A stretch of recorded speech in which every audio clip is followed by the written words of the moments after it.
Shalom, Bear Nation. Shalom, Bear. Shalom, shalom. It's good to see you guys. It's good to see you too, Bear. Good to see you too. You guys sound really funny. It's okay, Bear. This is just what we sound like. How's everybody doing? We are going to discuss this evening. You know, brief pause. I really appreciate all of you who have been covering us with prayer, who have been loving on us, who have been supporting us, and I don't mean financially, I mean mentally, emotionally, spiritually, throughout the last week. The last week has been, to say it's been a mess is the understatement of my lifetime, but I really appreciate you boys and girls, so thank you. I have, because of everything we've had going on, been unable to do the brief on a regular basis. And so normally we would do this Monday, Wednesday, Friday in the mornings. However, that hasn't been happening. So we're doing it now. And I appreciate y'all being along for the ride. And like I said, I really appreciate y'all just keeping us covered. Thank you. What do I do if my card won't work with Patreon? Contact Patreon customer support, please. David Campbell, shalom, brother. We are going to talk about the assault weapons ban proposed, likely. We're going to talk about the concept that the Second Amendment is unconstitutional, which is the title of a recent video by Jared over at Guns and Gadgets. We're going to talk about open carry. We're going to talk about the fact that we no longer reside in a constitutional republic, regardless of what many people might think. We're going to talk about how awesome Phelps's beard is. We're going to talk a little bit about some stuff we have going on at Refuge Medical. We're going to talk about Facebook and small agriculture. And then we're going to do some silver linings. And then I do believe we should have plenty of time this evening to take questions like Jacob Metcalf's question, can you talk about fasting? And essentially what I will tell you is that I'm a big fan of intermittent fasting, but if you're fasting for spiritual reasons, there's admonishment for this and instruction for this throughout the prophets. But essentially you fast at your appointed times, which is found in Leviticus 11, specifically the Day of Atonement, or B, for spiritual insight. But if you're going to afflict your beings, you do it unto the Father, not because you think it'd be a good idea. So anyway, let's move right along. A slew of gun control bills have been introduced, and while many doubt they will succeed due to the remaining amount of Republicans holding the line in the Senate, the legislation is telling. A gun control bill requiring universal background checks for every firearm purchase has been passed by the House. Democrats believe this bill, H.R. 8, will keep guns out of the hands of criminals. Democrats don't believe that at all. That's just their talking point. And Republicans believe it's an attack on the Second Amendment. And while they may say that, the proof is in the pudding. Fact and Florida Representative Byron Donalds said, quote, I will always stand up for law-abiding citizens' rights to keep and bear my arms. These arms right here. This is what you have a right to. Because I know gun laws only impact law-abiding citizens and not criminals. That is a lovely snippet. Thank you, Byron Donalds. I would agree with that. Criminals, by definition, don't care about laws. That's why they're criminals. I know that this is a mind-numbing statement for many people who espouse to have concern for the American populace. But de facto, criminals don't follow laws. You know this, I know this, but the morons who vote, or I would say the morons that show up to the Dominion voting machines, for some reason do believe this. Representative Richard Hudson from North Carolina noted that all four of the bills they brought up in 1 week would fail to have stopped a single one of the mass shootings experienced in the United States. Also, interestingly, the way that mass shooting has been redefined, and it was redefined during the Obama administration, is ridiculous. It's any shooting with 3 or more people involved. That's not a mass shooting. That could be a bank robbery. It could be. That's different than an active shooter scenario where you have a mass casualty incident for sure. And so the reason that it was redefined was to pump the statistics on, look at all these mass shootings that we have, so that people would get up in arms about, we need to ban bump stocks. Oh, wait, Trump did that. We need to ban muzzle devices and collapsible stocks and magazines over 10 rounds. Hammers killed more people last year than assault weapons. Hammers. And so it's never about the facts. It's never whatsoever about actually saving lives. I know people. I am people that don't need a weapon at all. Have this. It's not about saving lives. And the Second Amendment is not about hunting. It's not about sporting. It's about being able to maintain an acceptable distance from tyranny and replacing tyranny with an actual representative republic, which is why the big they, don't want us to have access to firearms. Now, if we're being realistic here, what would an assault weapons ban actually accomplish? The first thing it would accomplish is that the already taxed firearms manufacturers are going to be swamped because people will be buying firearms up left, right, and center. And in fact, we've seen firearms ownership in the last several years is no longer simply a right-wing thing. Though many people on the left are looking at the world crumbling around them, the system falling apart, and going, oh, we might need to be able to maintain a comfortable distance from tyranny as well. So month over month they've been record breaking. Like, they've been breaking record. Next month they break that record. Yeah, we've seen that. There was 8 million new gun owners last year. 8 million. By the way, 363 people in the chat. We appreciate y'all. Please like, comment, subscribe, and share. That helps us greatly in the YouTube algorithm. I don't harp on this because it pisses me off if I think about it for too long, and too long is about 3.5 seconds. There's 112,600 plus people subscribed to this channel. And there's under 400 people here right now. That's because YouTube will not tell you when we go live. That's why we have, one of the many reasons we have Patreon, because I post on Patreon when we're going live. So at least for it, if that was the only thing you got for $1 a month or more at Patreon, that in of itself would be worth it. But at least you get notified. It's, if there's any doubt that because we speak what we consider to be the truth, that YouTube rails against that we are not algorithmically friendly, just consider the fact that there's over 100,000 people subscribed to this channel, and there's under 400 people here right now. And that is not meant to be derogatory to the people who are here now. We love y'all. It's meant to be derogatory towards the algorithm that will not allow things like this to get out there. So when you like, that helps us. When you comment, that helps us. When you subscribe to the channel, if you're unsubscribed, that helps us. When you share this video, it bypasses everything to do with the YouTube algorithm. It's 100% organic.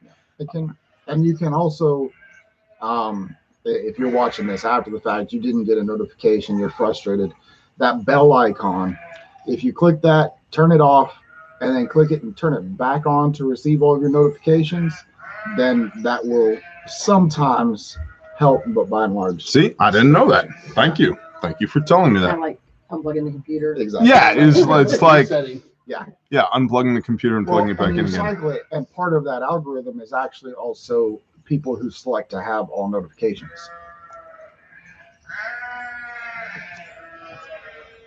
The kids are walking down the driveway.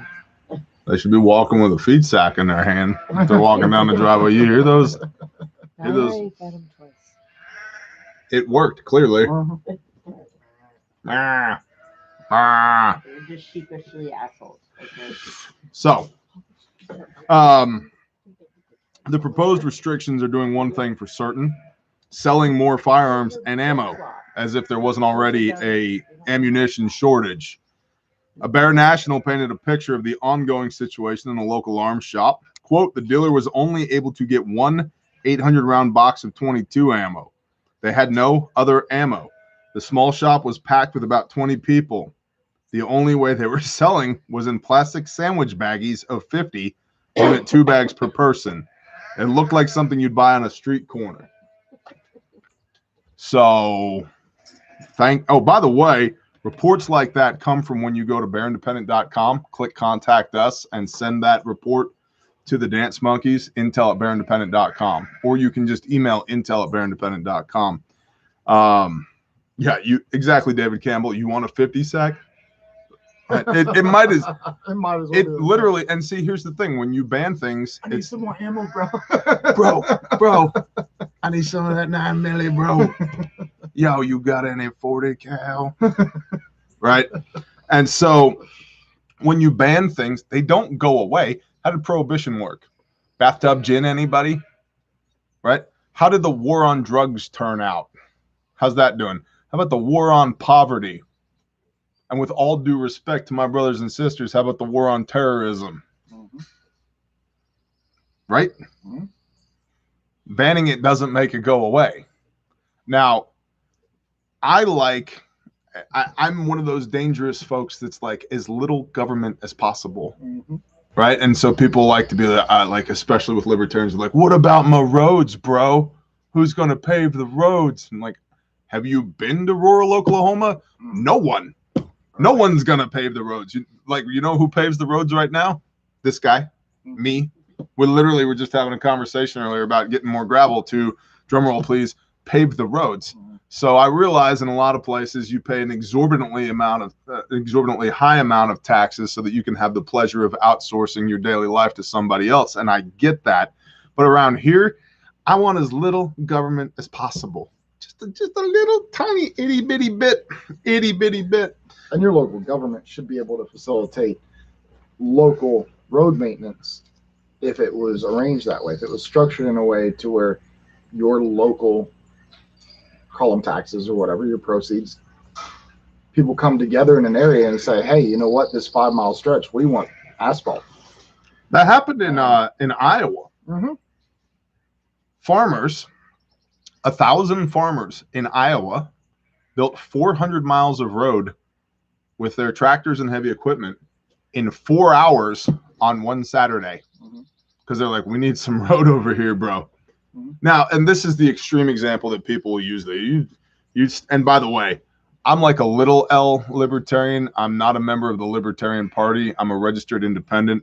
It's part of the facet of Bear Independent. Because gosh dang, the Libertarian Party, and this was not on the docket of things to discuss, but it came up. Yep. The Libertarian Party cannot pick a candidate to save their life. Mm-hmm. Like they're terrible at picking candidates. Like, I'm telling you. Yep. Can we find somebody with a backbone that actually understands business and freedom? Like, I'm just saying. Blue collar president. Blue collar. Do not subscribe to the YouTube channel Blue Collar President. That guy is a pretender to the throne. Yep. And he's certifiable. For sure. That guy's crazy. Gesundheit. So the concept that the Second Amendment is unconstitutional was recently raised by Jared at Guns and Gadgets, which is an awesome channel. I'm sure y'all are all subscribed to it, but if you're not, you're missing out. I mean, if you want regular updates on things that are happening out there in the world of the Second Amendment, that's the preeminent place to go to get your information on YouTube. And this brings up, well, we could probably riff on that for a hot minute. Yeah, half of the country or better believes that the Second Amendment is unconstitutional, which is absurd because it's the Second Amendment to the Constitution of the United States. It's like saying this arm is unarmstitutional. It's integral to it's like part of it. The people who wrote the original and decided to add on to it said, you know what? F the original. Let's just throw some crazy crap in there. It makes all the sense. California passed a bill to fix infrastructure, never happened. Billions of dollars went to the slush fund, never to be seen again. That's exactly right. Yeah. Because, as I have said multiple times, that arm is unbearable. Oh, Sergeant Storms. Ha ha ha ha ha ha ha ha. Spartan kick to the chest. As I've said multiple times, the system does not work. It's, you know, and people will go, well, capitalism doesn't work. It's like, well, what we have right now isn't capitalism. The market is not free to do what it wants to do. I'm not free to do what I want to do. Now, we're certainly much freer here than, say, if we were in North Korea. But that's not much of an example to make. Right. So anyway, the concept in and of itself that half of the country-ish, or at least the representatives of half of the country, believe that the Second Amendment is unconstitutional is ridiculous. But it gets to a larger issue that we've been discussing here. We no longer live, because deeds, not words, right? Words don't matter. It's your actions that matter. Don't tell me what you're going to do. Show me what you're going to do. James talks about this in the Bible. Oh, you say you have faith. I will show you my faith by my works. You will know that I have faith when you see me in action, right? We no longer have a constitutional republic. The Constitution doesn't matter. It may be the highest law of the land, but it's certainly not treated that way. The First Amendment is under attack all over the place, right? Yep. Second Amendment, clearly under attack. You see all these shadow banning and straight up deletion of accounts and stuff like that. That is straight up First Amendment. It's the equivalent of, you know, 50 or 100 years ago walking in and just burning a library to the ground because it had friggin' books that were deemed what was the term? It just escaped me. They're unsafe. Yeah, they were disruptive. They're dangerous. They were like disruptive, dangerous, you know. And so they would eliminate them. And that's exactly what's going on.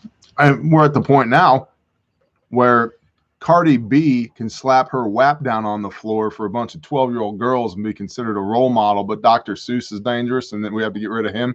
Yep. And by the way, I would like to officially be on record here. Cardi B is atrocious and an abomination. In case you ever wondered, I don't understand. I don't understand. I don't understand. She'd be allowed to do what she does. That being said, she has every right to be atrocious and an abomination. That's fine. Keep that WAP over there. As long as the same rules apply to everyone. Exactly right. I agree. So, Zach Starmer, you should be sorry that you're late, but it's okay. We forgive you. Because clearly nobody gets any notifications around here. Product of environmental product. Okay. Babylon the Great Whore. Yeah, I agree with that. Absolutely. Sea storms. Whiskey and peanut butter. No, I'm a fan of that. Yeah. All right. So we don't have this constitutional republic. First Amendment clearly under attack. Second Amendment clearly under attack. Third Amendment. Are they quartering troops? Not yet. Yeah. Give it time. Right. You can go down the list. Fourth Amendment, Fifth Amendment. Well, Fourth Amendment. Yeah. Well, it's not brief. Yeah. Because there'd be mass surveillance. Yeah, nobody reads that, you know, terms of service and privacy policy. You just click it so that you can use your fancy new app so that you can stay connected with everyone, because that's what you're conditioned to think that you have to do. That's the only way to communicate now. And they're using that to essentially collect all of your data and then sell it. Yeah. You've literally given them permission to create their own business out of your personal data. For sure. I know why your phone keeps ringing for unknown numbers. Yep. Mm-hmm. And then, what was the bill? They did put troops in parking garages. It's been proposed. They did put troops in parking garages. I'll give you that. Go ahead. I could be mistaken, but I think it's Senate Bill 88. I could be wrong. But it's in relation to homeland security and people that they deem to be. Watch your language. I am wonderful. People that they deem to be essentially a threat to the security of the country. It's like this very vague terminology that could apply to. It's very dependent on how they look at it, and it allows them to essentially come in and take your stuff, take you, put you in holding. Yeah, like, you're not in jail, but you're in holding, and search all your stuff, search all your media, and do all of that. I understand. So that bill got proposed right after we started seeing the large groups of children being rescued a few times there. Immediately after that, they essentially, you like to say co-opted. I want to say they jumped on that train. Jay Morris, bless you. They jumped on that train and they utilized it to propose this bill to give Homeland Security massive, essentially carte blanche power to search people's belongings, detain people, and all this, all in the effort to deter. Knowledge 85, thank you. To deter sex trafficking. Now, I absolutely, and you can ask absolutely anyone who knows me, they will all confirm it. I absolutely despise sex trafficking, any kind of human trafficking. However, I don't think the answer is to give a department of the federal government carte blanche authority to violate the Fourth Amendment. I agree. I agree completely. I think the answer is we identify those people. We pull them in front of 2 or 3 witnesses. We hear their case. And if they have, if they're found guilty, they can be sorry on their way to the rock pile. Yep. That's what I think about that. Sorry on the way to the rock. Everybody's sorry on the way to the rock pile. So we no longer live in a constitutional republic. And that's one of the things that really paid my house off. Aaron Nichols, bless you. Congrats. That's awesome. Awesome. Yes, coal miner's daughter, you are a phenomenal human being. And the fact that you don't even know who Cardi B is even more like you're gaining status. Coal miner's daughter was over on yeah. Wrangler Star too. Yeah, by the way, thank you to everybody who showed up over at the Wrangler Star video.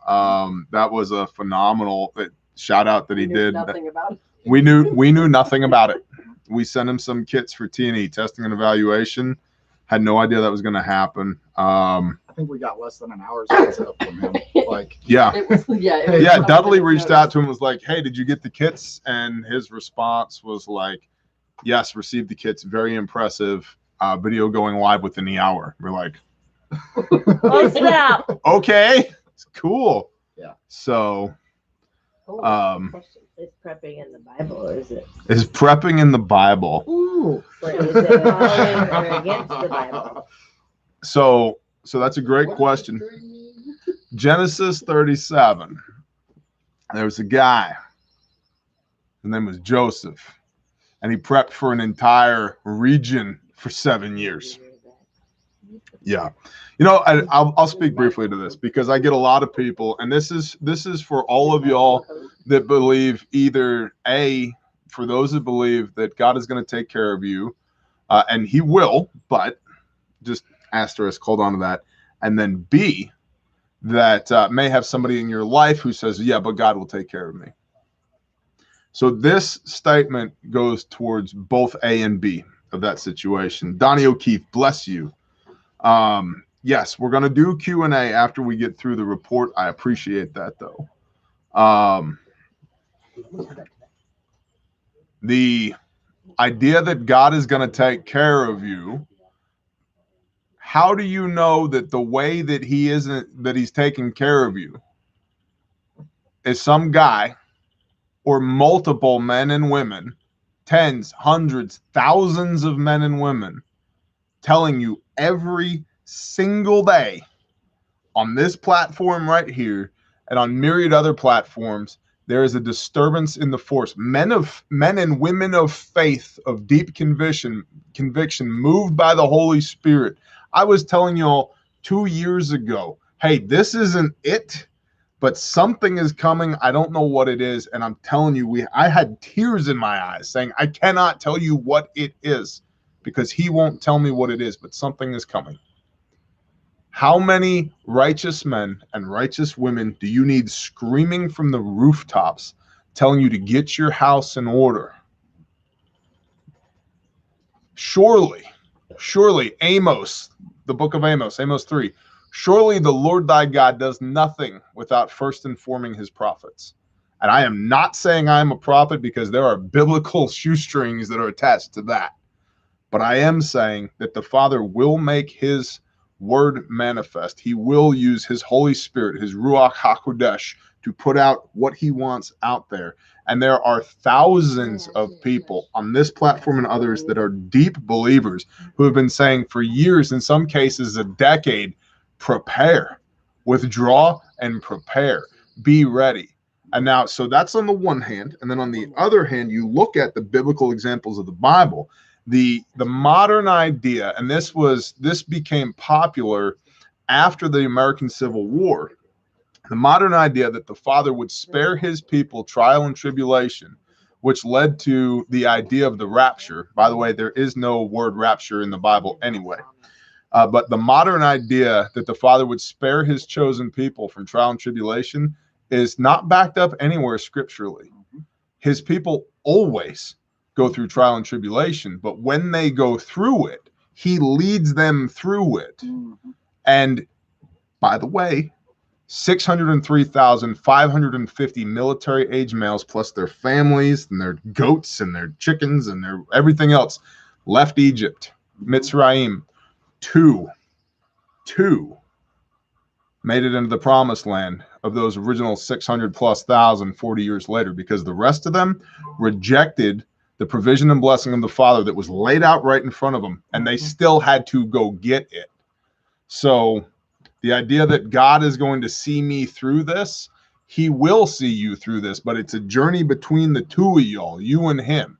And he will lead you as a pillar of smoke and a column of fire. You will experience provision and blessing and protection. But there's no magic involved in this. You're not going to magically be removed from the ramifications of your actions, because we can read everywhere in the word that you reap what you sow. And we have, as a society, sowed so much garbage that the only thing left to reap is garbage. It says a path of a righteous man is guided of y'all. Guided. Amen. Reminds me of that story, that guy on the roof of his house during the flood. Yeah. Reminds me of the story of the guy on the roof of his house during the flood. Father, why didn't you save me? Well, I told you it was going to rain. And then when it started raining, people came to your house and told you to leave. And then when you didn't leave, I sent a boat by. And then when you didn't leave, as the water still came up, I sent a bigger boat by. And then when you still wouldn't leave and you were on your roof, I sent a helicopter and you wouldn't get on the helicopter. Now you're wondering why you're dead. Yeah. How many times do I have to tell you? And that ties back into the first part that you were talking about. And with that also just a confirmation of the scriptural reference you gave is Jeremiah 35, where Jeremiah is speaking on behalf of Yah, speaking Yah's word to the Rechabites. To the Rechabites, tells them, he tests the Rechabites, but and then after that scenario, he goes back to Israel. He's like, the Rechabites have obeyed their earthly fathers' commands for 200 years.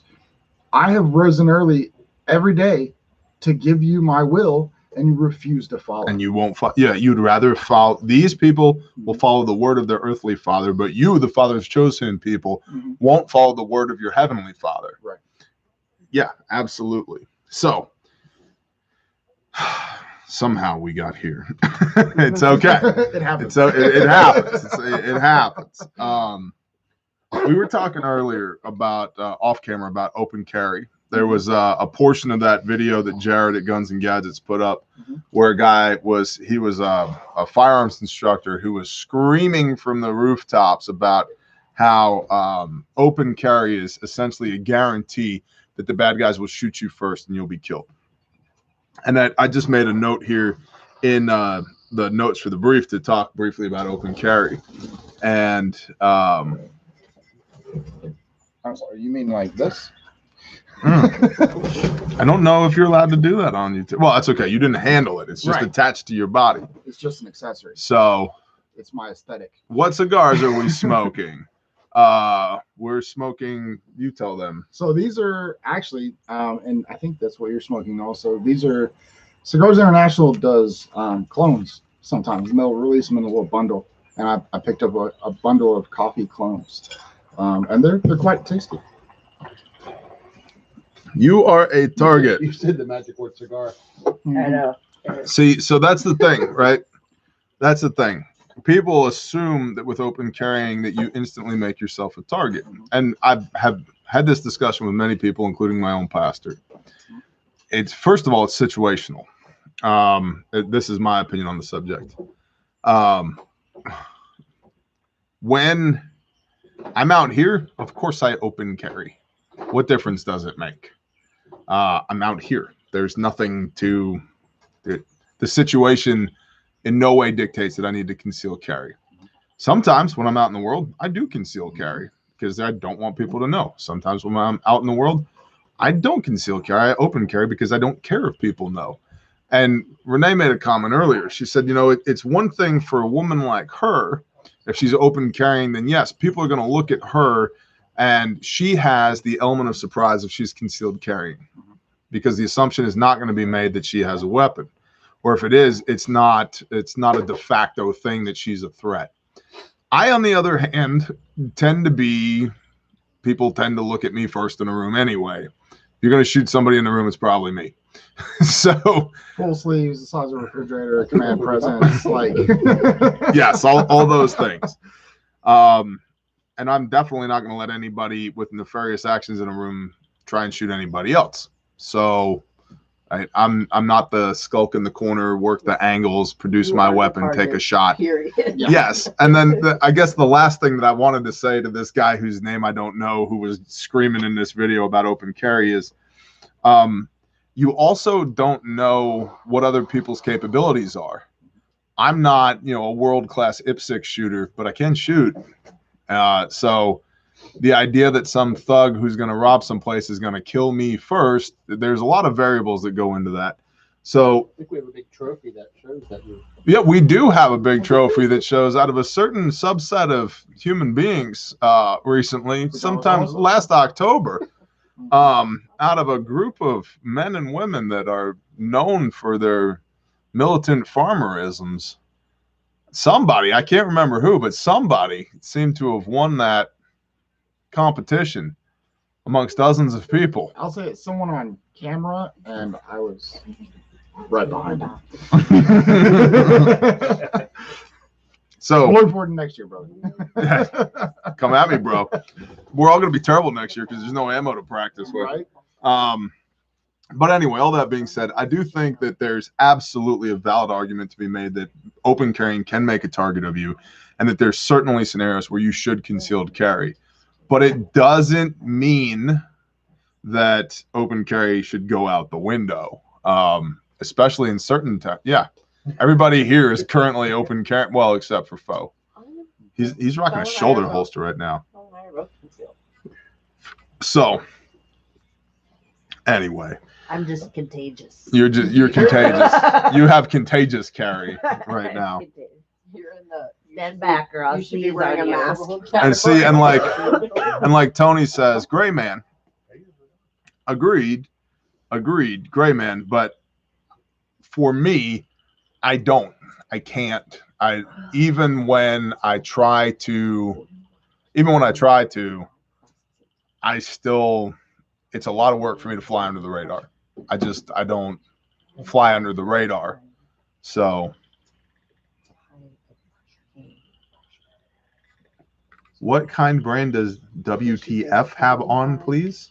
So this holster was actually made by a brother, Savvy Actual. You'll know him from the he's a moderator. He has a link. And I'm trying to find his website. What would WWYD holsters? Is that it? I think here, I'll put it up. He does exceptional work. I heard there's one for me. Particularly, he's made one for a couple brothers. So particularly if you have he's made several for Shun. If you have a pistol light combination that is difficult to find a holster for, absolutely go to. And then he also has a No, it's that's right. It's Yas will be done holsters. Yes. That's Yes. right. I knew the first one didn't sound quite right. All right. Well, I don't know anything either. So double dot. Yas will be done holsters. You keep talking. You keep talking. Sorry. No dead air. Yeah, I get derailed like that. There it is. Oh, there it is. I got it. So he does excellent, and Dud, we got it. Good job, Dud.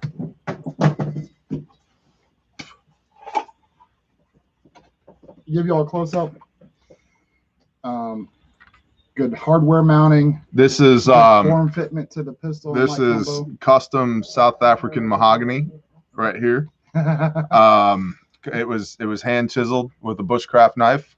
He can give you your choice of kydex, colors, patterns, everything. It's got 18th century wrought iron on the back. Yeah. These are handmade screws that were turned on a lathe that's powered by a mule. Yeah. And so you can choose your mounting option. Yes. He has a variety of mounting options available. Like, I don't want to say everything on the market because I don't actually know his inventory, but here's the deal. He's an awesome brother. He does incredible work. And if you have if you're not running a Glock 17 with a TLR1, yeah, he's your guy. Yeah. Because you can get a holster for a Glock 17 with a TLR1. If you're running an FK75 Burno with a freaking Olight Odin, he'll make you something, right? Because there's no way you're gonna find something otherwise. Or anything. My wife runs a Walther with a TLR7 on it, and it's like can't find it. So yeah, and the ability to customize what type of holster, if you want the two-piece Kabuti, I agree, and what mounting options you want and all that. The customization aspect of it, you would easily pay out the nose with anyone else for the same quality work. What rig is it attached to? They want to know. Oh, so this is the Safariland QLS like low drop, I guess, or whatever. It's like not low, high drop. It's a drop leg, but it's not a full thigh holster. So you have the strap, the lower strap right below your nuts, not down around the middle of your thigh. And you're talking about getting kicked off YouTube. I don't care. Why don't you handle your pistols some more on the live stream? Okay. So instead of being way down here, right, and this being down on my thigh to where it moves while I walk, it's up on my hip, but it's not on my belt line. Right. So this actually dovetails into another thing I wanted to talk about was the assault weapons ban. And I think most people are aware that there's a proposed assault weapons ban, but I don't think many people are necessarily aware of the text of the assault weapons ban. So I'm going to go ahead and grab that and drop that in right here. Just ordered my bareback. Bless you, Justin. That is very cool. Control V. Code going on. Oh yeah, we should tell them that we got a code tonight. It's code is thirsty for 15% off, and all bare facts and all bare minimums, all colors are in stock right now. Yeah, they're all in stock. The Slim Kit is in stock. We're going to talk about them in a minute. So all that stuff's good to go. You can use promo code thirsty, THIRSTY, and Sister Renee just dropped it in the chat. Thirsty, like Cardi B, for 15% off. And so, And if he did just order, yeah, if you just ordered, email us and And they just said the mouse code still worked. email we'll sales, take care of you. and I'll take care of him. So, and there's the link to the assault weapons ban text from congress.gov/bill. Nicholas Daz, this a very similar assault weapons ban was passed. It was not renewed. It sunset. 94 to 2004, wasn't it? Yes, but Yep.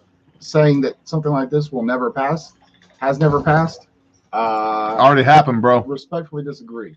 Right. So you're looking at from the bill, any part, combination of parts, component, device, attachment, or accessory that is designed or functions to accelerate the rate of fire of a semi-automatic rifle, but not convert the semi-automatic rifle into a machine gun. D, a semi-automatic pistol that has the capacity to accept detachable magazines with a threaded barrel, a second pistol grip, a barrel shroud. So AR pistols are out. Semi-automatic pistol with a fixed magazine that has the capacity to accept more than 10 rounds. Shotguns with a folding stock pistol grip, magazine, more than 5 rounds. Detachable magazines, forward grip, a grenade launcher, which I'm really, I got to be honest, I'm a huge Second Amendment fan, but I'm happy that we're finally addressing the slew of grenade launcher assaults that have been occurring here in the United States. This is the actual pandemic. Forget COVID-19. Grenade launcher strikes that have been going on lately. It's absurd. It's absolutely absurd. All variants of the AK-47, Sega AKs, Norinkos, Polytechs, all AR types, including the following: AR-10, AR-15, Alexander Arms, Armalite, Barrett, blah, blah, blah, blah, blah. The Rec 7, that's a good rifle. And it lists Sig Sauer, Stag Arms, Ruger, Wyndham, Yankee Hill Machine. Oh, the SETME 1950s technology, the precursor to the G3 and HK's delayed, the roller block delay system. The SETME's got to go. Beretta CX Storm, FN Hurstel. I was gonna say above that was revolver. I mean, a shotgun with revolving cylinder. That is an 1800s weapon, literally. Yeah, but if you can put a grenade launcher on it, it's very clearly an assault weapon. Okay. All Thompson rifles, Uzis. What else we got here? The link is absurd. The Calico pistol. I'm gonna miss the Calico. All of this, all belt-fed semi-automatic firearms. So forget. So if you wanted to get like a 249 clone and put a Echo trigger in it, nope, can't do that anymore. Any combination of the parts which a firearm described in the above can be assembled. So no parts kits. The frame or receiver of a rifle or a shotgun, the frame or receiver of any of those. Large capacity ammunition feeding devices, anything above 10 rounds. Barrel shrouds. You can't have a barrel shroud. That garbage right there is dangerous. Forward grips, no forward grips. Yet again, the term grenade launcher is in here. Threaded barrels are no longer good to go. So did they just do like they did with the Dr. Seuss books to make these items rare, and now the prices of them? Well, Dr. Seuss and books so, like $1,000. But here's the thing. Another aspect of us talking about earlier, like, do we have capitalism? Do you think really? Because the federal government is targeting specific manufacturers. Should the federal government be allowed to shut down a company that is not currently doing anything illegal? No, per the Constitution, no. But we talked about that. We no longer have a constitutional republic.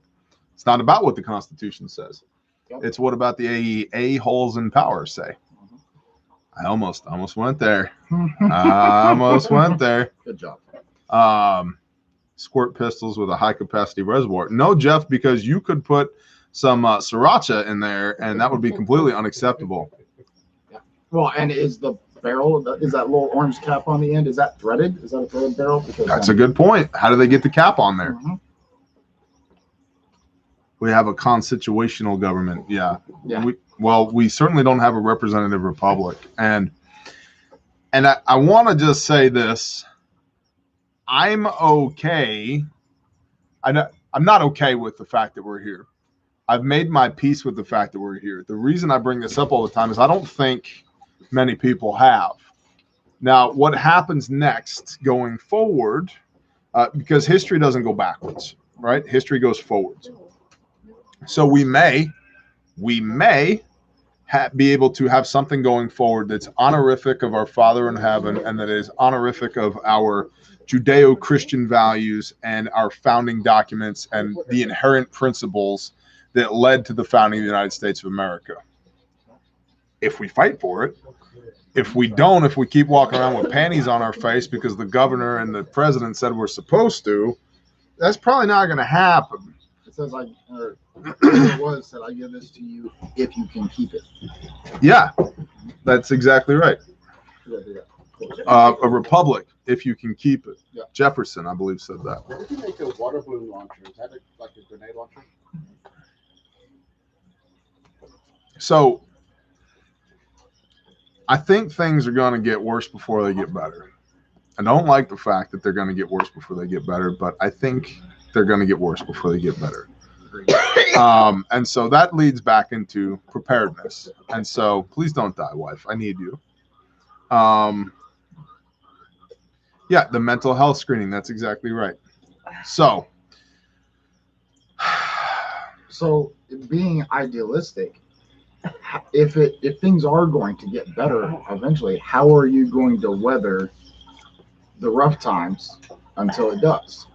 At the very least, preparedness. right? So, all right, 46 minutes in. Please remember to like, comment, subscribe. Please remember that Patreon is our backup to this channel. It's $1 a month or $10 a year. And there's between 30 and 100 exclusive pieces of content there a month, including men's group, women's group, Zoom calls, exclusive live streams, write-ups, spreadsheets, Q&A, where you say, Bear, I need to know how to X, or what do you think about Y? And I answer that directly to you, but for the whole Patreon platform, so that we're all learning as a group. All of that's there. It's $1 a month, $10 a year. Plus, we're constantly posting when we go live here on YouTube, so you never miss a live. What's that? Do that bell thing. The bell thing? Yeah, do the bell thing. Also, the $5 and up loot box. Oh, yeah. The most recent winner of the $5 and up loot box won a ballistic helmet, a very nice plate carrier with plates and trauma pads and a cummerbund and a front placard and a day pack and a custom one of a kind day pack that was like a combination. It's basically like a Mac 4 mass casualty kit. Yeah, for a $5 roll of the dice plus all the content, it's pretty good.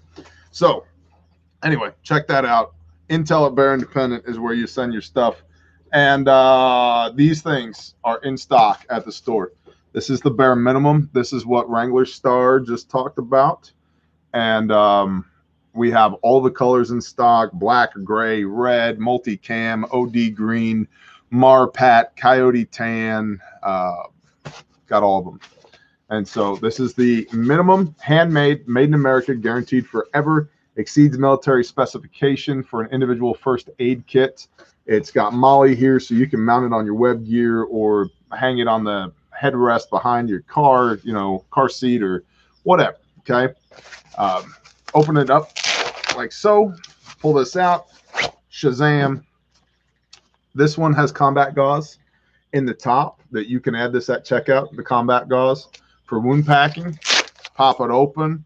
You've got this right here is your surgical tape. You've got a 6-inch North American Rescue emergency trauma dressing, which is like an Israeli dressing, but better. This has hook and loop in there so that it doesn't run away on you. So you're not just trying to use those retention clips at the end of the bandage. It's a really good product. It's got a 14-gauge decompression needle for tension pneumothorax. It's got a genuine North American Rescue cat tourniquet, a set of nitrile gloves because if it's wet and not yours, don't touch it. And then down here in the bottom, we've got, in this pouch down here, we have what we call the stack. And this stack is pretty common throughout all of our kits. So you've got genuine North American Rescue 7¼ inch trauma shears. This was the thing that when Wrangler Star opened his kit, which, by the way, again, we sent him for testing and evaluation. We didn't ask for a review, none of that. We sent it for testing and evaluation, and he was very impressed with the kits. And I believe he said in his review, you can't make one better. Yep. Amen. That's awesome. So this was the beginning of him being impressed with our kits. Real shears, real EMT shears, 7¼ inch North American Rescue trauma shears, nasal pharyngeal airway, size 28 with the Surgilube, 2 5x9 gauze pads for dealing with blood loss, for compression or just for cleaning up an area before you apply your high fin chest seals. Well, those are large. Some people may think they're overly large, but again, like you said, you can take large gauze and make it small. Yeah, Harder to take small gauze. that's exactly right. If I need small gauze, I've got time. I can take my large gauze and cut it out with my shears and deal with it. If I need large gauze, I probably don't have time. The small gauze isn't going to help me. So all that comes in the bare minimum. Handmade, made in America, guaranteed forever. If you break it, I will replace it at no cost to you. And if you use the components to save a life, I will replace the components that you used at no cost to you. You just send us an email, tell us what went down, and then we send you replacement components. You can get this at bearindependent.com along with all of our other kits. And today only, use promo code THIRSTY for 15% off everything in the store. And the bare fact, the bare minimum, the slim kit, all that stuff is in stock. And we really, really, really appreciate y'all supporting our small business, hanging out with us as we have a drink on the back porch and talk about the woes of the world. Again, this is the bear for plate carrier, chest rig, war belt, etc. And I'd like to add that. No. I'd like to add that. What? Sorry. Sorry, you know how my brain works. Derailed. I'd like to add that, as Wrangler Stark pointed out, you can't do better. But if you look at anything that's remotely comparable on the market, you're going to pay exponentially more for it. Yep. And it's not guaranteed forever. Yep. And it's not on 4 branches or on 4 continents in service with 4 branches. Mm-hmm. And it didn't save 13 lives last year. And it's not North American Rescue Components through and through. So mine isn't belt fed. I use suspenders. I like that, Terry. That's not a belt. It's an ammo support device. Yep. How do accounts get unblocked from comments? I don't know. Don't talk shit. Buying a bare fact ASAP. Benjamin Gullett, bless you. Yes, West West Dubois. Bear, do you think the FN Cold Hammer Forged barrel on the PSA is worth the extra $200? I do. I have, I heard a guy one time, knew a guy that had a couple of those assault weapons. And let's just say that that guy told me one time that they were very accurate. And he was very... I carry my bear fact on my UPS package cart. That's awesome, Chris. And he was very impressed with the accuracy from said barrel. So, and this person had many Palmetto State Armory products, but was specifically overall very impressed with the company, but specifically very impressed with the FN CHF barrels. So, do you like the PTR 91? Yeah, it's a G3. You got a mod to post the link and code. They're trying to use it in Teespring. Codes do not work in Teespring. You cannot control Teespring. Oh, top tier. I don't know then. Maybe you were just a victim of somebody. I can see your comments. Maybe you were just a victim of somebody tried to block the person above or below you. That does happen. I can see your comments. So how do you not? I don't know what you're trying to do. Like what's blocked? If I see they it. think they're blocked for no reason, they can message the admin and we can take care of it. If you think you're blocked for no reason, you can message admin at Bear Independent and they will take care of it. Please and thank you. Trauma training schedule, Jay Higginbottom. Well, you know, it's double trauma apparently, so you have to go twice. I've answered or bring a friend. 20 times with it. It's on refugemedical.com and bearindependent.com. Silver lining here. Primetime, bless you. Recently married a legit good woman, moving out of the burbs to a great spot. Thank you, Bear, for being a positive influence for this goal becoming a reality. Thoughts on fencing a property? Yes, for sure. Perimeter fence, for sure. Depends on how much you have. He who defends everything defends nothing. And depending on how big your perimeter is, if it's several miles of fence and you don't have the budget for several miles of fence, fence off what you'd really like to keep people out of and you'd like to keep you inside of. I'd start there for sure. And then you can add fence as your budget allows. And I wouldn't necessarily get there and on day 3 start fencing. I would get there and on day 33 start to make some notes about what you're going to fence, because my ideas about where I wanted things have changed significantly from day one to now. So I would give it a little bit of time to plan that project, and also see how traffic flows through, how water flows through, how air flows through, where animals go, all that stuff. That will determine where the fence should go.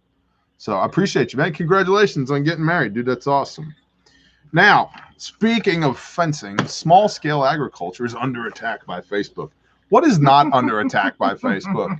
Really? Like purple haireds that want to burn Dr. Seuss books are good to go on Facebook. Everything else. All my builds are 223 wild. What do you think?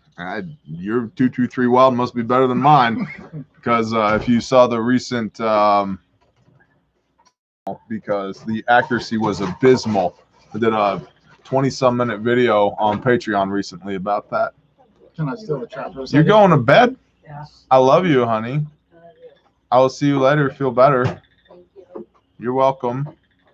Quick poll. Would y'all like to see a comparison video of Bear shooting Thank you. my 223 wild? No, they don't. We don't shoot guns here. They don't want to see that. Yes or no? Should I shoot his 223 wild? And render your patented truthful opinion. For him. Yes. What? I said, can you get me a cup with ice in it? But I pointed to my whiskey. Oh. I was pointing to you. I'll get you a cup. He gave me a cup of ice. Thank you. Yes to all the gun 5v1. vids. Any Stop the Bleed classes in California? Not currently, but if you'd like to set one up, you can always email us. Tom Allen Silverline ordered a freeze dryer and put up 3,500 pounds of both wheat and corn. Sounds Awesome. like us.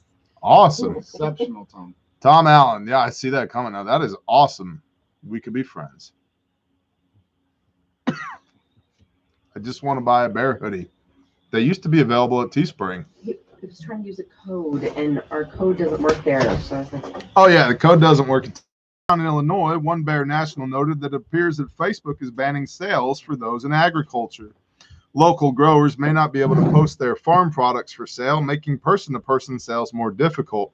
At the time of this writing, it is unknown just how widespread the problem could be, but the implications are important enough to note here. Several years ago, Facebook made it policy to ban animal sales due to negative outcomes, horse slaughters and pet dumping, to name a few. At the time, this caused issues for those in agriculture, but now that the local demand is soaring amid a shuttering supply chain, the need to connect with consumers is even higher than before. I don't know what Facebook doesn't ban. There's certainly every facet of my life they're not a fan of. Like masculine, bearded, cigar smoking, guns hanging behind me. Gun instead of in front of a crosscut saw. Yeah, it's The stuff that tempts me to be offended. they don't ban the stuff that tempts you to be offended. Is that what you're saying? Yep. Applying some stimulus doll hairs to the bear fact in the next couple of days. Bless you. I appreciate that. HSA works. Oh yeah, that's right. HSA and FSA. HSAs are expiring the end of this month. Mhm. So if you want to make last year's, last year's HSAs are expiring the end of this month. That's a health savings account. So if you want to make spend your money before they take it away from you at the end of the year, every kit and component in the store is good to go. Yep. For HSA and FSA. So please feel free to use that stuff up. We used to talk about that a lot more, and then we just kind of stopped talking about it because we felt like we'd already said that already and everybody knew that. But apparently not everybody knows that. So yeah, you can use your flexible savings account and your health savings account at the Bear store at Bear Independent on medical gear. You can't use it on stickers, you can't use it on swag, but you can use it on medical components and kits. Yeah. And Don't it's put them both in the cart. Yeah, you can't put them both in the cart. You have to order your medical stuff, use your HSA/FSA, and then you can go get your stickers, whatever else you want. So, and if you've had an incredibly healthy year, You get whatever appropriate level of kit for like your church or the school your kid goes to or something like that. That's a good point. Yeah. Mad Dog Willie said making noise about Facebook is a waste of time. Kind of like reading that comment. Because Mad Dog, the idea is not just it's a barometer, bro. It's an indicator. Because Facebook essentially represents the system. Small scale agriculture basically represents, at least in my mind, independence from the system. And so as we considered it, it's an indicator. It's for your consideration rather than thinking tactically. Facebook's dumb. I agree. Facebook is very dumb. Think strategically. Mm-hmm. Second, third, fourth order effects. What does this mean down the road? It's one more example of people that are engaged in independence being silenced. Same thing. We opened the show talking about the Second Amendment being unconstitutional, this not being a constitutional republic, and the assault weapons ban. This is, if as many people were as passionate, and I'm not saying you shouldn't be passionate about firearms because you should, but if you were as passionate about where your food came from, we'd have a lot less problems in this country right now. Yeah. A lot fewer problems. So, and if you had for some reason logicked out that that was not an indicator for you, that doesn't mean that it's not an indicator for one of the other 630 people watching. right. There's some great little small businesses that are mom and pop, For mama sure. selling eggs on For sure. Facebook, I got feed corn from the store, Red River Rebel. I went to Atwood's and I got feed corn. That's what it was. You get it at Walmart.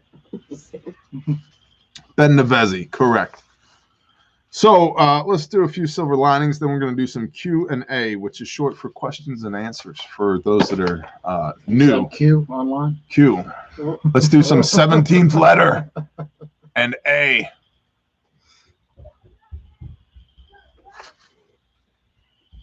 The A stands for Ashtaroth. Silver linings. Mom's upstairs, sweetie. What are you doing? Can I have an ice cream sandwich? You always want ice cream sandwiches. I'm in love with them. You're in love with them? Yeah, like that's a like tiny ones and the large ones. The large ones? There's some tiny ones right there. The freeze-dried ones. Yeah. What did you have for dinner? She wants real ice cream sandwiches. What did you have for dinner? Nothing. Go have some dinner and then we'll talk about ice cream sandwiches. Uh-huh. Totals. Hi. Go have some dinner. What is the Hebrew Thank you. word for to turn? Teshuva. But I didn't know what it was. Teshuva. How do you spell? Teshuva. Teshuva. Barrett, what are the coordinates? What's your frequency? Oh, well, listen, I live right over here at, Yeah. and we use, We should keep the coordinates for the White House and Secret Service frequencies just on hand for those questions. Just send them that way. see, somebody tried that and it got really bad. And now it's literally being labeled an insurrection, Oh, except that's not what happened. But truth doesn't matter anymore. It's all about the optics, bro. Silver linings. One family wrote of their blessings since the pandemic began. Working from home, finding a God-fearing private school without masks or distancing, learning outdoor skills, improving health, and getting a great deal on a vehicle. Quote, "You have been such an inspiration to so many, us included. God knows everything that is going on. I pray for you and your family, not knowing, but God knows, and he hears those prayers. May he give you grace and peace and comfort that only he can. I pray for healing and patience for both you and your lovely wife and the kiddos too. I pray that he gives you strength and encouragement to see it through, whatever it may be." Thank you. And that is the only silver lining we have today, because y'all have quit sending them to intel@bearindependent.com. So please send your silver linings to intel@bearindependent.com. That's how we get these things. We do not manufacture them contrary to popular belief. We don't just simply make it up. I understand sometimes, it's easy to focus on the negative.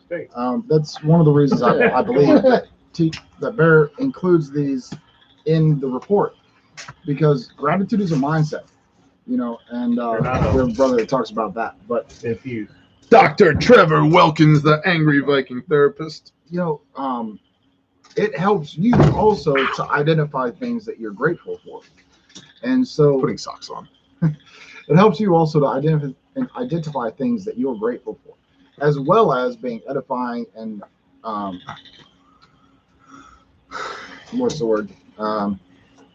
Helping others that hear them when you send them into the brief. So that's called edification. Thank you. Yeah, you're welcome. Yeah. I just want to point out, this is a sand-colored boot sock from the company Covert Threads, and they rock. So if you're a human being with feet, and I pay them money, not the other way around, they're the best. Covert Threads. Oh, you're gonna show off your socks too? Okay. If we're showing off socks, I'm just also it's the motion of the ocean. That's all I'm saying. But I'm just it's just short. Hang on. Whatever you say. Camera angles, bro.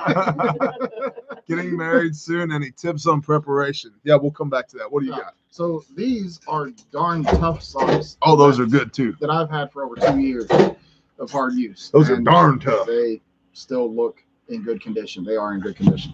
So are they wool? Yes. Yeah.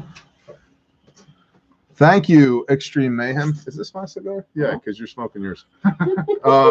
You never know how many cigars are hanging around. This is true. I've got wide feet. Yeah, I got 13 triple E's, homie. Same here. And yeah, it's good to go. So, Donnie O'Keefe, getting married soon. Any tips on preparation for the marriage or for preparedness while being married? Type 2 of everything. Oh crap! I forgot our anniversary hidden gifts. That's a good idea. Yeah. Write down anything she says she wants randomly. That's a good one. When she mentions things that are cool, or I would like to have, or it would be great if. Write it down. Make a note. Write it down. Make a note. Whatever you got to do. Execute on those things. Pick your battles. Yep. Oh, keep your wife in the loop on your plans. Yep, that's a good one. Remember that the two of y'all are not to do battle with each other. You're to do battle together against the world. Helpmeet/wife that's your co-warrior. That's somebody that, not that you attack with. Remember that, because when you find your other half, that's one of those things that really pisses the enemy off. And he will do whatever he can to get in between the two of y'all. Divide and conquer strategy. So don't let that happen. It's not easy. It's much easier to say than to do, but don't let it happen. And I would say, as a man, remember that you have a biblical responsibility. You have a responsibility from your Creator to be the priest of your home and to protect, provide, and bless your wife and your children. And you do that through a relationship with your Heavenly Father, with Father Yah. And you are accountable for that at the end of an age. How well you lead your wife, how well you lead your household, how well you executed on the things that He put in front of you for you to execute on. And that's not easy. I mean, we see this admonishment in Genesis chapter 3. No longer will the earth yield its fruits to you. You will eat by the sweat of your brow, the blood of your hands. It will be toil and struggle and strife. The interesting thing is, men were made outside the garden and brought in. Women were made inside the garden. They tend to be more domesticated. Men tend to be more wild. And there's that wild side of men that many men that find their sense of purpose in the toil, struggle, and strife. And that happens when you're living that requirement that the Father has put on you to execute that leadership, headship, and stewardship over the blessings He's given you, including your wife and your household and your children and your land and all of that. And so I guess in a nutshell, sack up, bro. Don't capitulate. Love your wife and be a good steward of her, because she doesn't belong to you. She belongs to the Creator. But sack up and attack the world together. Don't attack each other. And as an unmarried man, the only input I would have, because that was very well put, the only input I would have is he who is a good steward of little will be given more. From your comment, I gleaned that you're already on that track, but continue to, don't forget to be a good steward of the little things in your life. For sure. Bless you, Donnie O'Keefe. Thank you. That's so good, and I needed to hear that. Missouri Survival and Outdoors. Bless you. Awesome. Lady Smith Phelps with 3 exclamation points. Oh, snap. And you just got done saying, as a man who's not married, now Lady Smith is all like, just saying. Y'all need to stop. I'm just simply observing what is going on in the chat. A whole lot of commentary with that observation. Phelps. Who were we going to auction off last time? I think it was Phelps. It was Phelps. No, it was. It was Phelps. Was it yes, not you? it was- you. it was Dom. Oh, it was Dom, too. Yeah. Yeah, datewithdom.com. Mhm. Yeah, well, that's good. Buy up datewithphelps.com. Party with Phelps. Do it for Grindstone, man. Suck it up. I just got done saying sack up, bro. Somebody's making you cougar bait now. Cougar. We're just kidding. We're just kidding. We're just kidding. When the right woman presents herself, Brother Phelps will step into that opportunity. He will have no choice. Around here, they make it really obvious. Yeah. When people are mad. He makes it really obvious. He makes it, Yeah. but I'm saying around here, people tend to be like, You oh, you are fine. I feel like on their land, you're subject to the same hammer that Yeah. deals with bear with. He only speaks in sledgehammer Yeah. here. Yeah. Yeah. That's funny. That's funny. Bear and he stopped the bleed classes coming to North Carolina this year. Corey, not currently, but that's certainly a market that we're willing to investigate.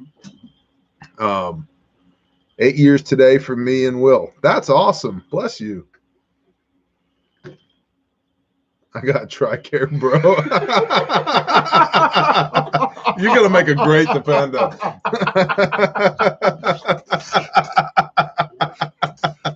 Wait a second. Listen, Maybe I've taken a wrong path in life. I've gone from fighting off dependents to becoming one. What have I messed up? the tables have turned. So can Phelps make pancakes?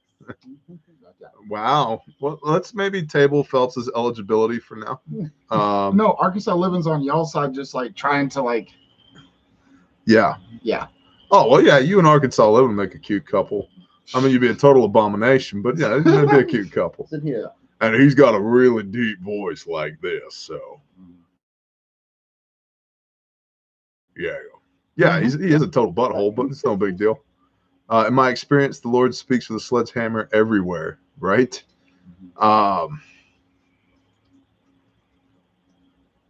it uses a rock.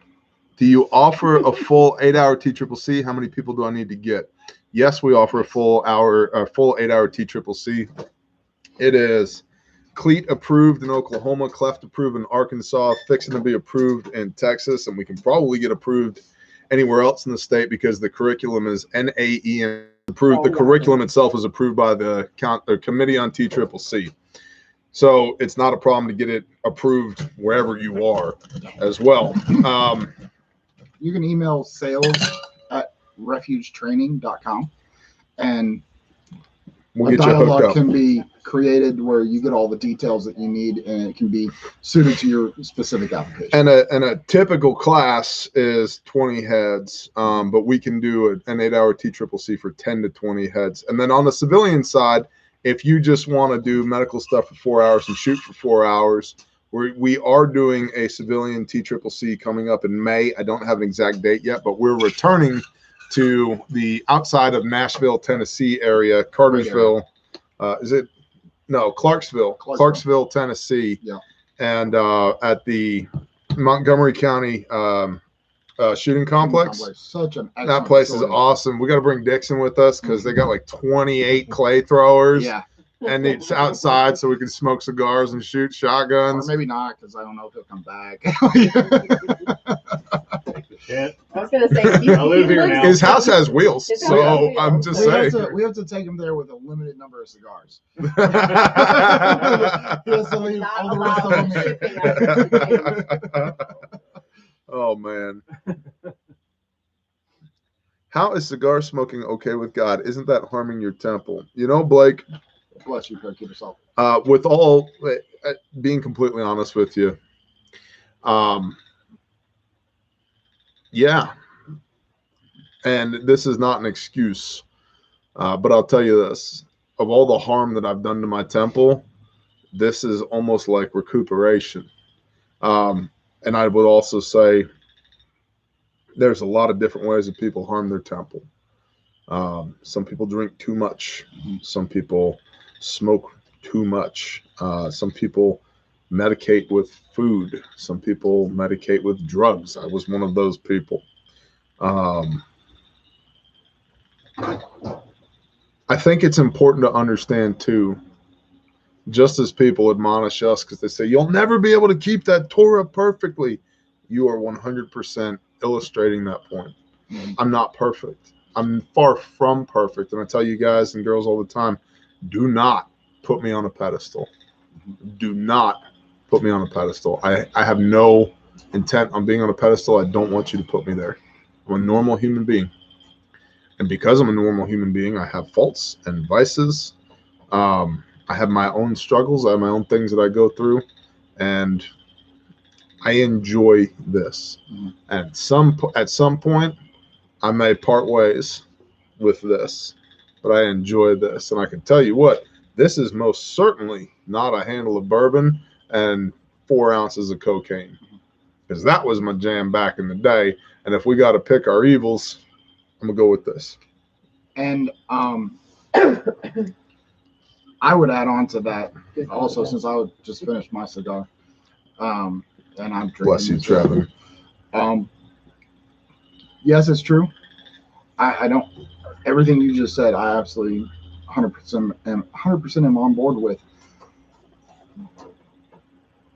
Yah works in steps, okay? Mm-hmm. And we see that in Hebrews. They're like, well, maybe we shouldn't start off the conversation with the Gentiles by chopping out their foreskin. Right. Like, maybe we need to start with these things, and then they can go listen to the Torah, and they can progress from there. It's a progress. It's a journey, okay? And each individual is on their own individual journey, and Yah will deal with them individually. Just like Yah convicts as needed.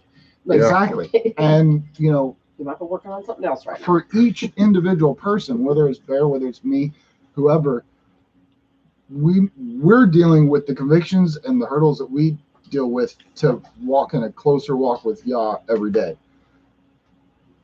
And if Yah is prioritizing something else over smoking a cigar, for us, it's for no other man to judge that. Agreed. And he said, I meant no offense. I was only wondering. And that's okay. But it's a good question, and it's answered in love. And it's probably a question that you weren't the only person who had. I'm sure. I'm sure. It's a game of degrees, y'all. The fact that I'm still alive is a blessing. Minus blindfold had a question, and John Fessenden. Thank you, John. Appreciate you. Minus blindfold said, I woke up 3 years ago. I have a 16 and an 18-year-old that do not want to hear any truths from me. How would you go about undoing the indoctrination of the public education when they're practically adults? The biggest thing I see there is he woke up 3 years ago. So he lived that till that 13-year-old was, you know, however old, like the 13 years with that child a certain way. You woke up, let them have their time to wake up too. Yeah. And eliminate yourself. Like, right. I think that's a good answer. And I would also say, like you said, you woke up 3 years ago. They haven't woken up yet. Just live it. Live your convictions. When you live unshakable convictions, that becomes a testimony to everybody around you. Especially your kids. Especially your kids. And they also they say you never stop being a parent. Yep. You know, and They're watching. it also says, shine your light, and in the light, no darkness can exist. Now, this is not necessarily going to be a snap of the fingers and things change, but your witness, your example, can advance and lead to them waking up. Mm-hmm. What's up, kid? Speaking of, here comes a 14-year-old on cue. Yeah, baby. They're always talking about 14-year-olds. A sandwich ice cream. What did you have for dinner? Turkey, and some cheese stick and some crackers. Okay. Yes. Now you may have. Yes! She's such a little bear. I don't know where she gets this from. She's literally No clue. a I have no idea where I she know, gets this can I from. get some whiskey and cigars?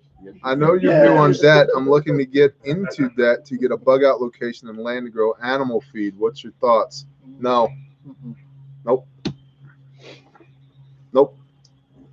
It's not a blessing if it makes you a slave. I just, no. There's always something else that can be done than sell yourself into bondage. You do not want to be in debt to this system. The system is going to go poorly. Yes, somebody won the loot box. They most certainly did. Especially right now. Like our system, the system that is not our system, but Mhm. the system that we unfortunately are still under the umbrella of, to some extent, is not going to improve in the immediate future. And while at a different time, maybe it would have been a closer, now it's night and day. It's clear cut. Yeah, I think things are going to go squirrely. If it was your primary home, I could see that argument. For a bug out location and for animal feed, no. Economists are Ashley Storm. economists all over are talking about runaway inflation, in the potential near future. Uh-huh. And how are you going to pay that mortgage on a piece of land that Furniture for feed guy, and whatnot, bless you. Thank you. when it now takes $50 or $100 or $1,000 to buy what you would have bought with $1? Yep. Even, and that's potential. Let's talk about actual. We are somewhere between 10, depending on what it is that you're buying, somewhere between 10, which is general, and 30 specific % devaluation of the US dollar in the last year. 30%.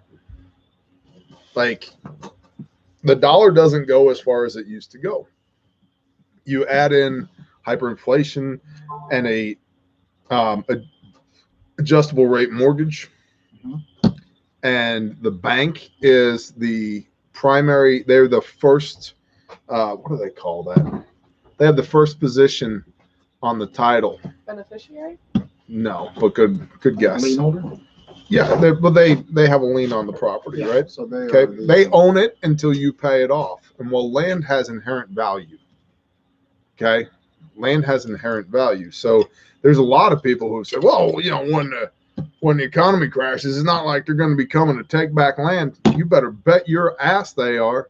It's the only thing that's got value left. And if you look historically at the Great Depression or anywhere else that this has happened around the world, absolutely, the banks were the #1 owners of land because it was the only thing that had any real inherent value. Of course they were landowners. The people that weathered those storms the best with the least impact to their daily life. And it doesn't mean there was an impact to their daily life, because there was, but with the least impact, and it was not catastrophic impact, were those that owned their land, were not in debt, and had a means of production. And in fact, some people actually did really well during the Great Depression because they owned their land, they weren't in debt, they had a surplus of commoditized goods. One of my favorite stories is the guy that he built a telegraph network, an empire in the southeastern United States because he was a hog farmer and people were starving. And so he was going around buying up land and telegraph stations with pigs. And when it was all said and done, he owned like 200 telegraph and radio stations because he had things that people wanted to eat and was not in debt. Sergeant Storms, bless you. Bear has the best eyebrows. Tremendous. So, look into force majeure rules too. Banks would be stupid. Yeah. And the other thing to understand too is the rules change. If 2020 hasn't taught us anything, the rules change. Yeah. Just saw a Wrangle Star review of your kits. Militant Farmer, yeah, we've been talking about that a little bit earlier. Super cool. Super, super cool. Cody did a great job reviewing those kits, and the fact that he did them because he believes in the product, not because we paid him $0. We were sitting on the back porch. We were just as surprised as y'all. We were like, huh? What? What? In a meeting, and we stopped that meeting, and we're like, what? Yeah, I was in the middle of a meeting with my executive team. I was like, so, for those that don't know, Wrangler Star did a review of Amen, Cat. this, the bare minimum, as well as this, the slim kit, and the adventure kit, which he was saying is a great kit for your family as well on his channel. We sent him some kits for testing and evaluation with no expectation of a review. No money changed hands. He received the kits yesterday, and the video came out today. And in the brief response that J.A. Dudley got from him was, received the kits yesterday. Very impressive. Video will go live within an hour. Okay. And we were all kind of taken aback about that. And then it means the world to me when other people who have no idea who I am, who have no experience with our kits, get our stuff and go, this is the best kit ever. You can't do better than this. Yeah, literally, those were his words. Yep. You can't do better than this. And it's not like he has a pretty extensive medical background. He did a really good job of explaining the components in the kit and what they're used for. It's the same thing, like the Gen 1 Bear Fac we sent to some Air Force PJs, and they wrote back and were like, how do we get more of these? They're so much better than what we're issued. We want more of these. And I was like, sweet. Carl at Tactical Rifleman, we sent him a couple of kits for T&E. For T&E, testing and evaluation, please use these, abuse these, and tell us what improvements you would make so that we can continue to make the best product for our customers. And he wrote back and was like, these things are awesome. They're better than my kits. When can I start talking about them? We were like, you're Carl at Tactical Rifleman. Can we get our supply chain figured out before you talk about them? And so we, behind the scenes, were very pleading with Carl, like, we love you, bro. Thank you for pouring into our small business, but we need to wait a few more weeks so we can make sure that we can keep up before you start talking about them. And so it just means the world to me that they've gained the reputation that they have.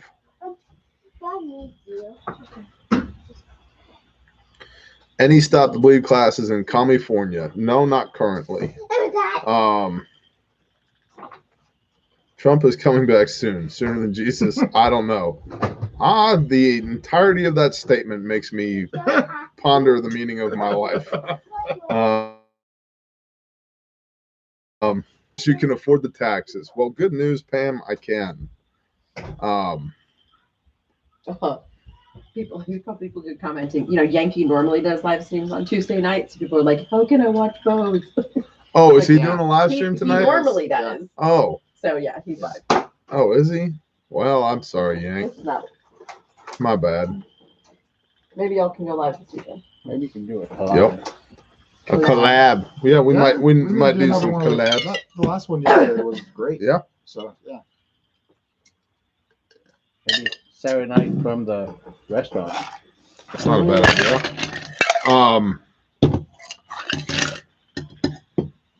Are we doing another panel tomorrow morning on the brief, or am I flying solo? We were saying we were going to do Wednesdays with you and Twitch. Bless the people. Y'all want us to do a panel tomorrow morning on the bear brief? Anybody? Yes to the panel or no, just me? Yes to the panel or no, just me tomorrow morning? The suspense is killing me. Sir Bobby go get his scissors talking like that to mommy. Howitzer Bob, they're coming. Don't piss off mommy. She's sick, bro. Don't poke the sick homie. She will send you a refund and a fax or a copy of her middle finger before you get scissors. I sent them out. Both send them out. Yes, panel. Okay. I'm looking into a Barrett 416.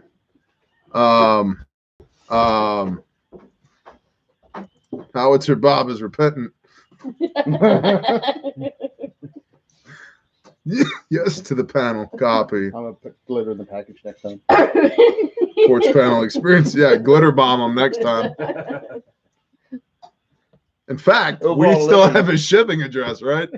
You're never gonna know it's coming, Howitzer Bob. You're done for now. What's this random package from Bear? I think that's why Overall Living doesn't order things anymore. Bear need to check on Chris Angry American. He lost everything in the fire. Oh, Heart Slayer. I'm aware. I've been in contact with Angry American, and we posted the link on Patreon and in the description on YouTube the other day when we were talking about. I did a fire safety video talking about many people prep for things that are very likely to never happen, but very few people prep for things that are very likely to happen. Sure. I've experienced catastrophic fire myself not that long ago, about 4 years ago. And so I've been in touch with Chris. They are still being blessed through donations through their GoFundMe page. They're not there yet. So if the spirit moves, please go check out their GoFundMe page. And I told them we, meaning you and I, we have a badass construction ministry. And if there's anything we can do to assist, we will be there to assist. And we're continuing to pray for them. So, Bear, yes, thanks for the fire safety video. It was great. Copy that, Gene. I, too, when I was younger, just before I joined the military, our neighbor lost everything. And actually, one of their kids, unfortunately, had very severe burns. Liberty, liberty, liberty. I was like, yeah. are you not watching that? Sucks. I think you'd be hard pressed to find someone by a severe fire. Mm-hmm. For sure. I'm telling you, the Holy Spirit is working through both these guys for the same goals. Appreciate that. We are witnessing the controlled collapse of America. Yeah, I agree, Michael Keynes. I agree. I've been talking about the Great Reset for, regularly the last few months and irregularly the last year or so.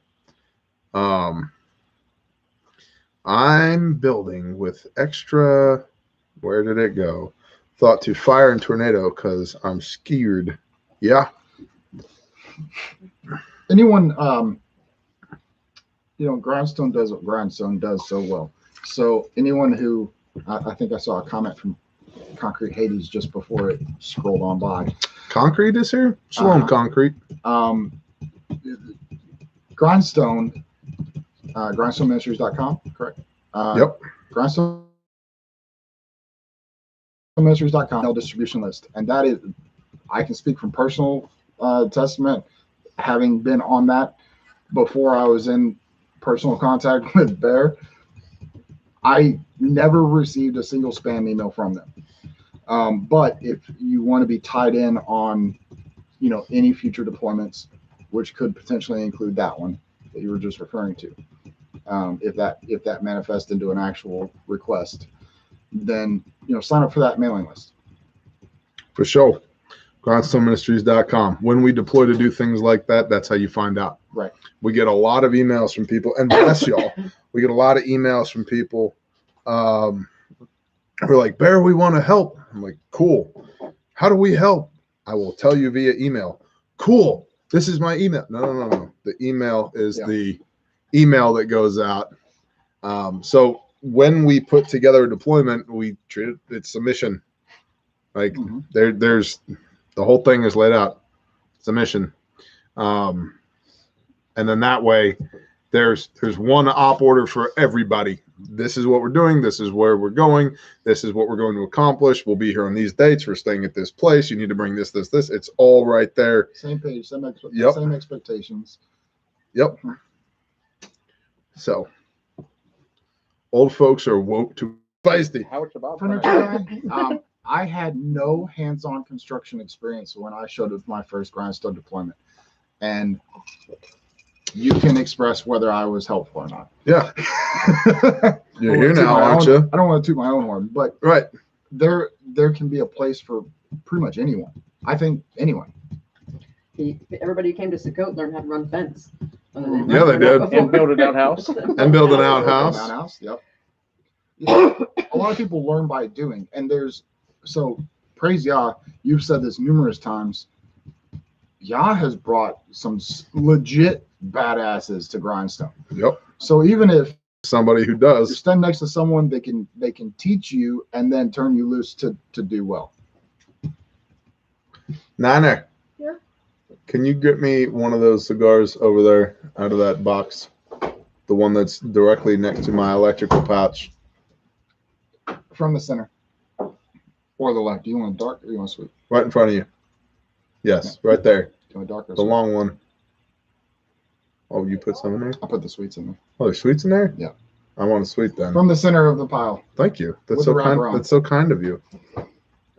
Or a different one.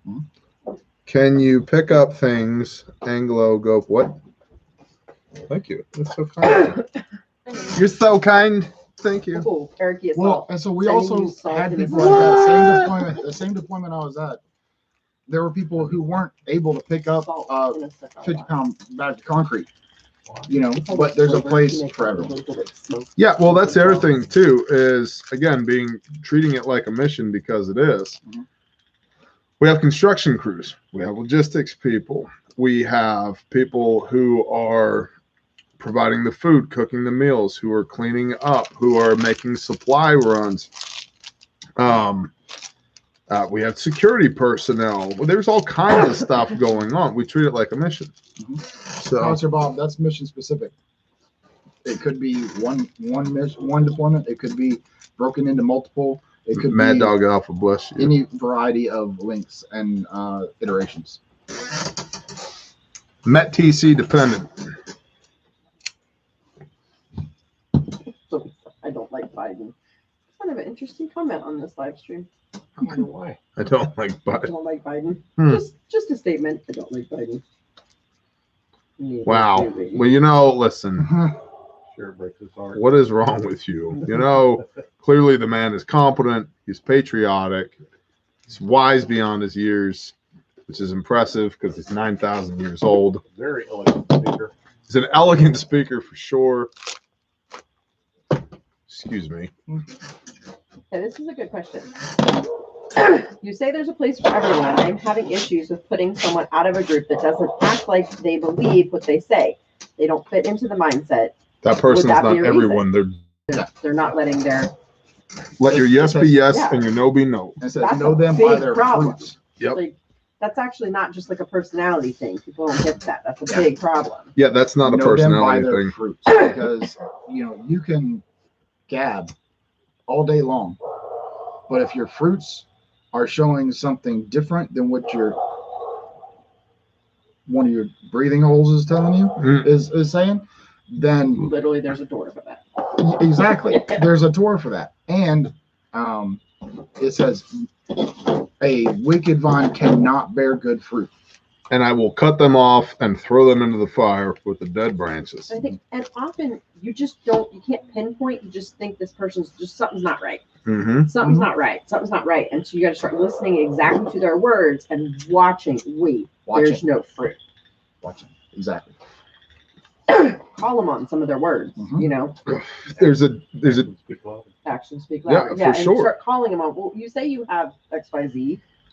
Show me your skills. Show me there's your whatever. there's a difference between disagreeing about Right. something Totally different. when we're equals Mhm. and being unequally yoked. Mm-hmm. If you're unequally yoked, you're putting a bunch of effort and they're not. There's nothing else to talk about. It also says test everything. Mhm. And so you can learn a lot about that person's real character Thank you, Indiana Outdoors. Go ahead. when you challenge it. Sweat with them. Or just challenge it. Be like, hey, bro, I thought you said, you know. Mhm.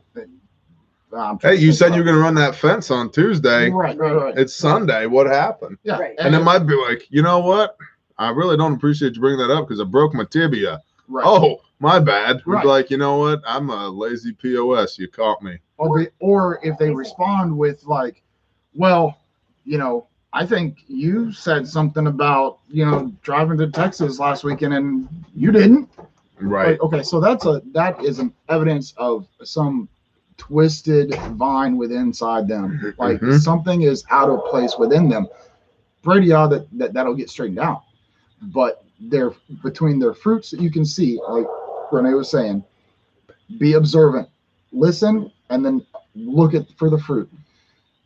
And then if there's a Sometimes disconnect the with answer that, is, man, I screwed up. You're right. right? Thanks for calling me on it. Yeah, Absolutely. and that's 100% of the time. that's Like, reproof and Go there, right? that's reproof and instruction, and that's required per the word. Because sometimes if I say, hey, I'm gonna do something on Tuesday and it's Sunday and it hasn't got done yet, I need somebody to call me on it and go, hey, you're supposed to do this. It's not the not doing it that's necessarily the problem. Mhm. It's the reaction to the accountability. that's Yeah. often the And problem. the word says that if I come to a brother and reproof him, and he accepts my reproof, then I've gained a brother. Matthew 18. Yep. Mhm. There's a plaque in the office that you put up. Yes, that there says, is. Losers make excuses, winners make it happen. Correct. Something like that. Yep. That was my dad's. I'm awesome. Be a winner. That's what it says. There's some cool stuff on that Well, plaque. this is a good. I enjoy canning. Is it wrong to can on the Sabbath? It doesn't make you go. So basic rule of thumb for me here is you got 3 commands on the Sabbath, okay? Be restful, do no work, and nobody works for you. Work, the definition of work can vary greatly and does vary greatly depending on who you ask. So the first thing I would do is ask your creator, yeah, am I supposed to be doing this? And he's either going to say, yeah, or no. Okay, that's a good answer. Whatever it is, ask him. But work, as I see it, is earning. And so I like to say, if you're a diesel mechanic with a gardening hobby, you can't turn wrenches on the Sabbath, but you can go work in your garden. If you're a gardener with a diesel mechanic and hobby, you can't go work in the garden, but you can go turn wrenches on your truck. Okay, so be restful. Do no work. Nobody works for you. Now, so like for me, I observe the Sabbath. We have all these businesses, right? Well, nobody works for me. Nobody works with me on the Sabbath. Nobody gets paid to do anything on the Sabbath. And then nobody works for me. I'm also not like, yeah, it's 3:00 on Saturday afternoon. Let's go over to Chili's, hit the bar, and then after that, let's go see a movie. We don't do that. We've been known to show up And at I sunset. personally, We've been known to show up at sunset, well, but and that's a different story. I've personally witnessed a benign conversation about, life that evolves into an idea about business, and halfway into the first sentence, wait, okay, we're gonna finish that train of thought after sundown. Yep. Like, I've literally witnessed that. Because now it's work. Yep. Right. And so it's how do you define work? And then so next, you might start something that's not considered work. You're not earning money. Nobody's working for you. But in the process, and I've done this many a time, I started, I'm like, it's not work. Nobody's paying me to do this. And I go, ugh. It's the UGG factor. UGG factor is not restful. That would be our cabin. That would be your cabin, yes. A moment when you're like, nope.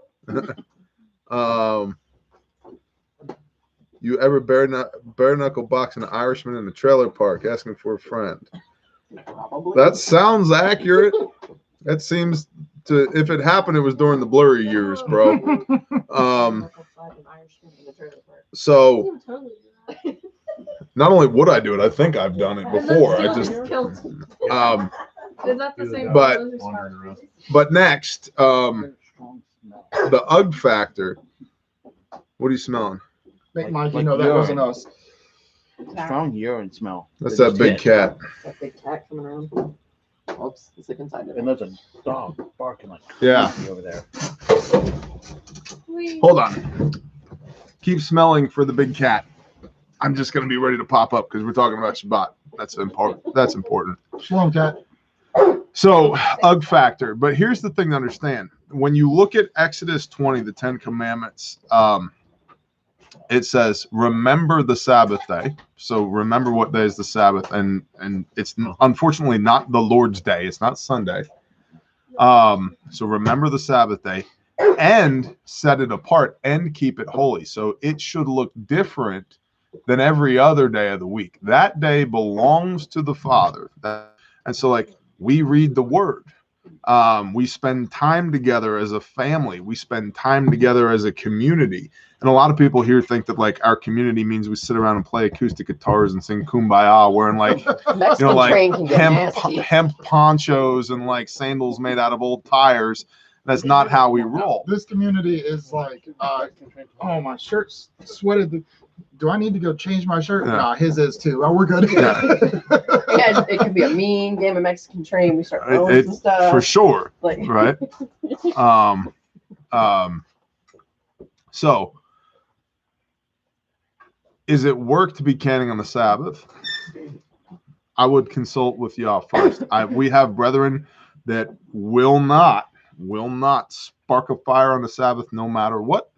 I like, for example, I'm not out there building fires on Shabbat. I'm not not burning trash. I'm not, you know, now I have like, don't kindle a fire on the Sabbath. I have occasionally, because it's restful and we're going to sit around and read the word, thrown a log on the coals from the night before and had a nice fire. But it's a heart set thing. It's a heart set thing. Where is your heart at while you're doing it? It's me like canning. Like there's two different kinds of canning, being a person who cans. Mm-hmm. There's canning when I'm canning some really cool new jam or jelly or something fun, as opposed to like, I got to put up these green beans because this is part of my year's supply of food that I need to have. Like that's more work than doing something that's enjoyable and fun. And that's like you're talking about the gardener versus the diesel mechanic thing. Like so heart set. Where is your mindset? Are you sweating on the brow canning, or are you playing worship music and dancing around your kitchen, you know, Great having point. a blast? And it's also going back Angela, Rose, and Tactically Taurus here too. Sure, brother. Back to kind of what I was saying earlier about the individuality of it. I personally despise doing dishes. It just, I freaking hate it. But picking up trash and throwing it in a bag and taking the kitchen trash out doesn't bother me at all. Like it makes me more peaceful that there's not clutter around. Okay. So for me, you know, both of those could be looked at as a daily task. And for me, taking the kitchen trash out and collecting all the trash, taking the trash out on Shabbat is not work. But doing dishes would be, you know, versus another person may feel exactly the inverse of it. Dishes in the sink disturb my shalom more than taking the 10 minutes to do the dishes. Yeah. And so I'll do them. But also, if you think about that, like traditionally speaking, even like I tend to do, for a time, I was the dishwasher in our household. Things have gotten so busy lately that has not happened lately, and praise Yah for great kids, because my kids have been on top of it. Good job, daughter over there. But Yeah, right. I more enjoy taking 10 minutes to do the dishes so that the sink full of dishes isn't stressing me out than to just leave the dishes there all day, because that gets back to that restful. And so there's this kind of like this matrix, and getting back to like Barrett, if your body's a temple, why are you smoking cigars? Because the Father works on us as incrementally as individuals. And so we are told to work out our own faith, our own relationship with our own fear and trembling. And so much of this is, where's your heart at, and where's your relationship with Yah at? And don't transgress the big ones.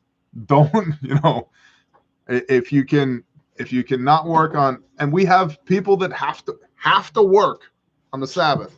Okay. Like they just have to, that are part of our community, part of our tribe. Okay. Do the best that you can, right? If you have to work, and we have brothers in public safety, they have to work. But if they can keep from doing business, they'll keep from doing business. Be restful. In the military. Yeah, we have exactly. They don't get a choice in that matter, And several people have made comments about agreeing with my stance on the dishes. What I was trying to illustrate was the fact that I do dishes every day, and the word tells us for 6 days you work. Yeah. And then you take the Shabbat. That's the other thing, dude. So you better be working on the those daily days. dishes. You gotta nut up and do them essentially. Yep. All week. But if that's something that irks you, that's what you don't do on Shabbat. That's my personal conviction. Most people aren't working the other 6 days. Right. That's the thing. People miss. Shabbat. People miss. It's a double-edged sword. 6 days you shall labor. I don't know how many times I've said that around here. Like this past Saturday or past Sunday. Mm-hmm.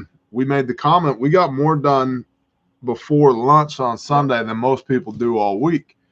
And it's not an exaggeration, and it's not bravado, because it's like 6 days ye shall labor. You have to get after it. And not only is that an admonishment for people that aren't living a rural lifestyle, but when you live a rural lifestyle, it's damn near everything you can do to take a day off on the Sabbath, because of the animals, because of the gardens. Your Because sink should be empty at sundown on Friday, not Yep. full. That's another thing. Yep. Don't leave it like, Yeah. I'm gonna leave it. And then now I can't do my dishes. No, your sink better be empty. Your buckets better be empty. Your day of prep as well, right? So I have two things to add into this that I'm just going to explode if not. It's like, so one is that see me turn cherry red. One is that exactly. The earlier we're talking about where is preparedness in the word. Be prepared for Shabbat. Don't be in a position where you have to go to the store and buy something so that you don't have to fast through Shabbat. Yep. Don't be in a gas thing position is- where you have to go fill up your gas tank. Don't be one of them 5 virgins with no oil in your lamp. Exactly. Yep. take it to What? What? You're like, you should have gas in your car so you can travel on the Sabbath. You're like, don't be one of them 5 virgins. You're like, where does he come up with this stuff? It's in the Bible, but it's In the weird. Word. Nobody understands that word. Yeah. And then the other part is, you were saying, you brought up that one example where before lunch we were sitting and having a conversation at lunch about, you know what? It's interesting that we've done more today than most people will do all week. Mm-hmm. This is not a once a week occurrence. That was earlier this week. And today, he and I did more today than most people will do all week before lunch. Yeah. It's recurring. 6 days ye labor. Yep. You do work. Get after You it. got to get after it. And, the world has gleaned a portion of this and tried to bring it into their own concepts. You look at any of the most successful entrepreneurs, and they work their tail off. Mm-hmm.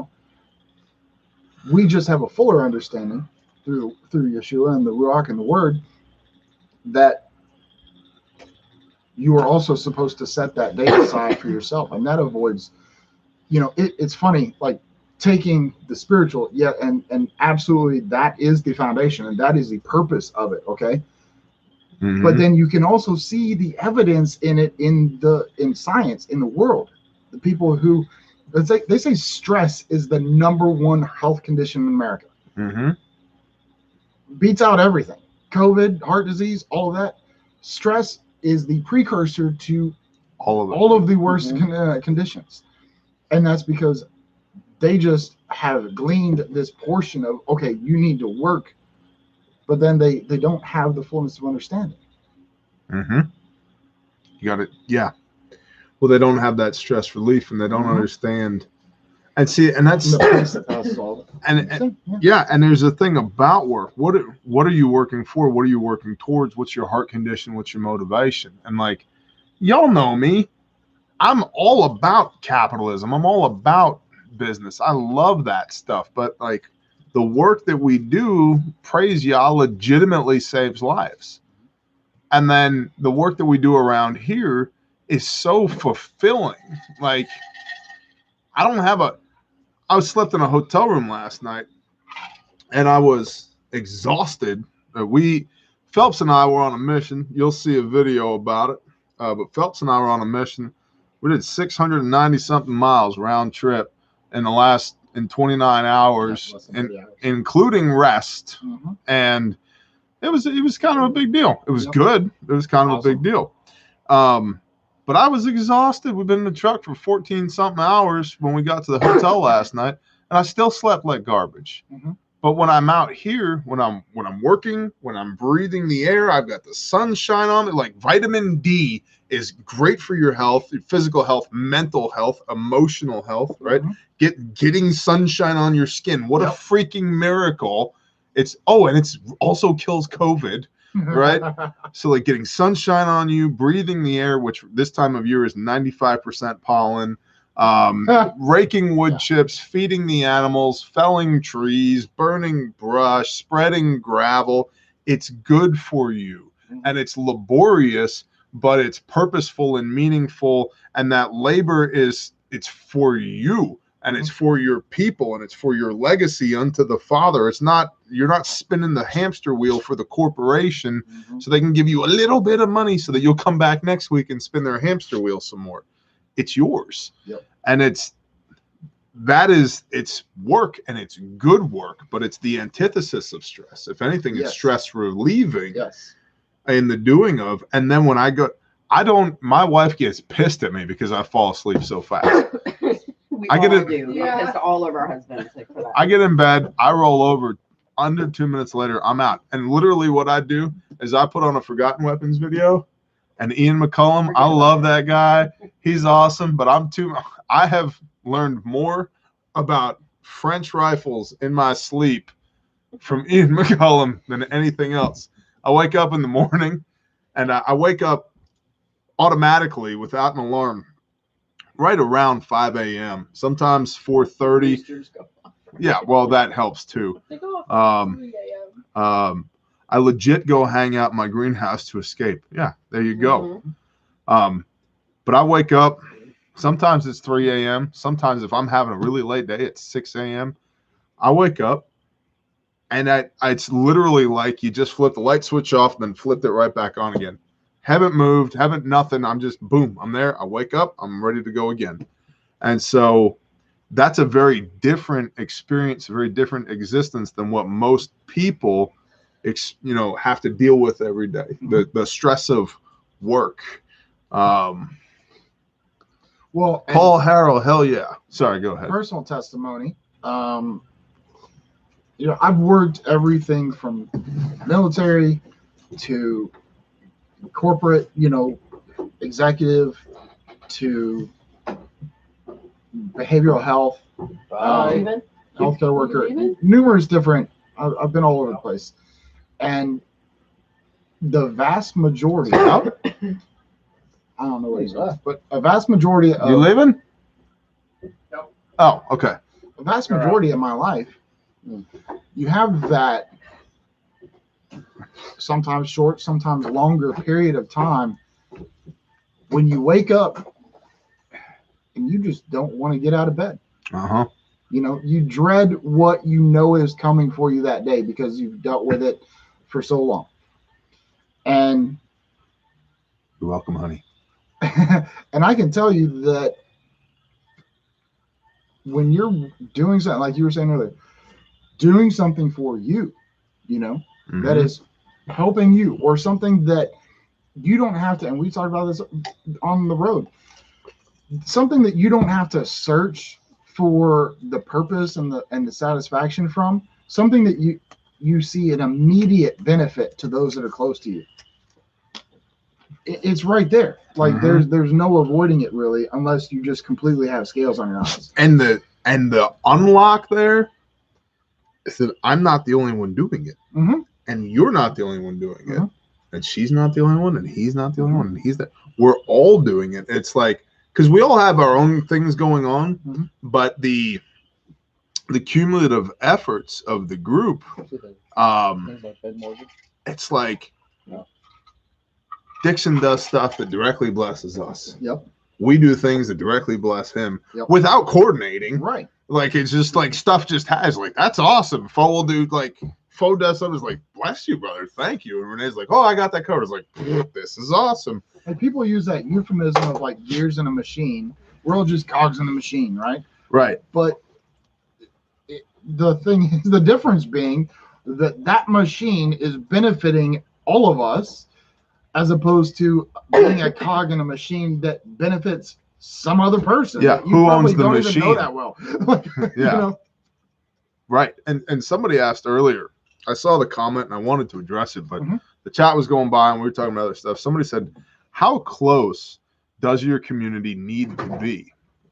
And so the majority of our people are right here, but not everybody's right here. And by right here, I don't mean like on the porch, although that does happen occasionally. It's like, damn, we're going to need a bigger porch. Yep. Good thing it was built sturdy by brothers. I know the guy that built it. It's pretty good. Yeah, for real. Praise Yah. But the majority of people are metaphorically within arm's reach, but not all of them. 20-25 minutes is about the max distance, and it's not, we didn't arbitrarily say, well, if you're 26 minutes out, I don't think we can hang out. But that's about the farthest distance out, 15, 20, 25 minutes. And the people who are closer, we see the most. It's just the way life is. It doesn't mean that the people who are farther away, we love them any less, because we don't. We just see them less because they're not right here. And that gets to, you have to be intentional. If you're 25 minutes away and you want to be involved, you can't participate without first showing up. So you have to show up, and that's a two-way street. Like, I shouldn't require you to participate in what I have going on if I'm not participating in what you have going on. And so it makes it, if you're removed from my location, it makes it more difficult for you to be involved with what I have going on. But I'm also conversely removed from your location, which makes it more difficult for me to be involved with what you have going on, which therefore requires intentionality. I'm going to come on Thursday and help you do this thing, or I will see you on Sunday when we do this thing, or we will definitely be there on Shabbat to read the word together, or whatever. You have to be intentional with it. So, and I feel like that is by nature of whatever physics that works by, because I was recently in North Texas, and with, not to my own horn, but with 100% of intentionality, I was only, and correct me if I'm wrong, I was only able to be maybe like conservatively 5% involved. Like it's at that distance, it's not possible. You can, even with max input, you have lost in the line. For sure. Like, so you only end up with 5% impact on target. Yep. And so that's one thing I'd like I think that kind of to expand that out to a bigger range. Like, even with 100% intentionality, by the nature of the distance, you can only be so much involved. And so I made my way here, obviously, you know. And there was something else that escaped me. Go on. That's all good. Okay, just a little side note. Did you see Life on Our Microphone is actually Lumph now? Like, she Yes. totally changed her name. Yes, Lumph. Lumph. Of course. Everybody goes like, who's Lumph? Well, she actually had a longer name, but we just shortened Acronyms for the win. Life on Our Micro Farm. Life on Our Micro Farm. 6 syllables. Lumph.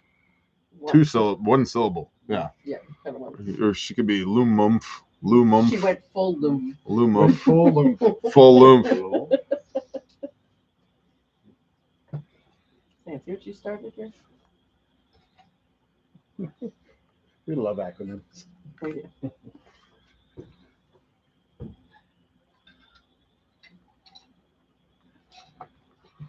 Somebody asked earlier too. We've discussed it on other live streams. We should have contests. Should have what? We should have contests. I have a contest Contest. plan. Who can tell us the acronym for all of our kits? You win something. That's a good one. I like that for sure. I was gonna hide Win a a bunch pretty of kits stud. in the woods and be like, how many kits are in this picture? Yeah. I like that. Peter, actually, if you read the actual word, it says that everyone will be judged by Yeshua. There will be no distinction between those that follow the law and those that do not.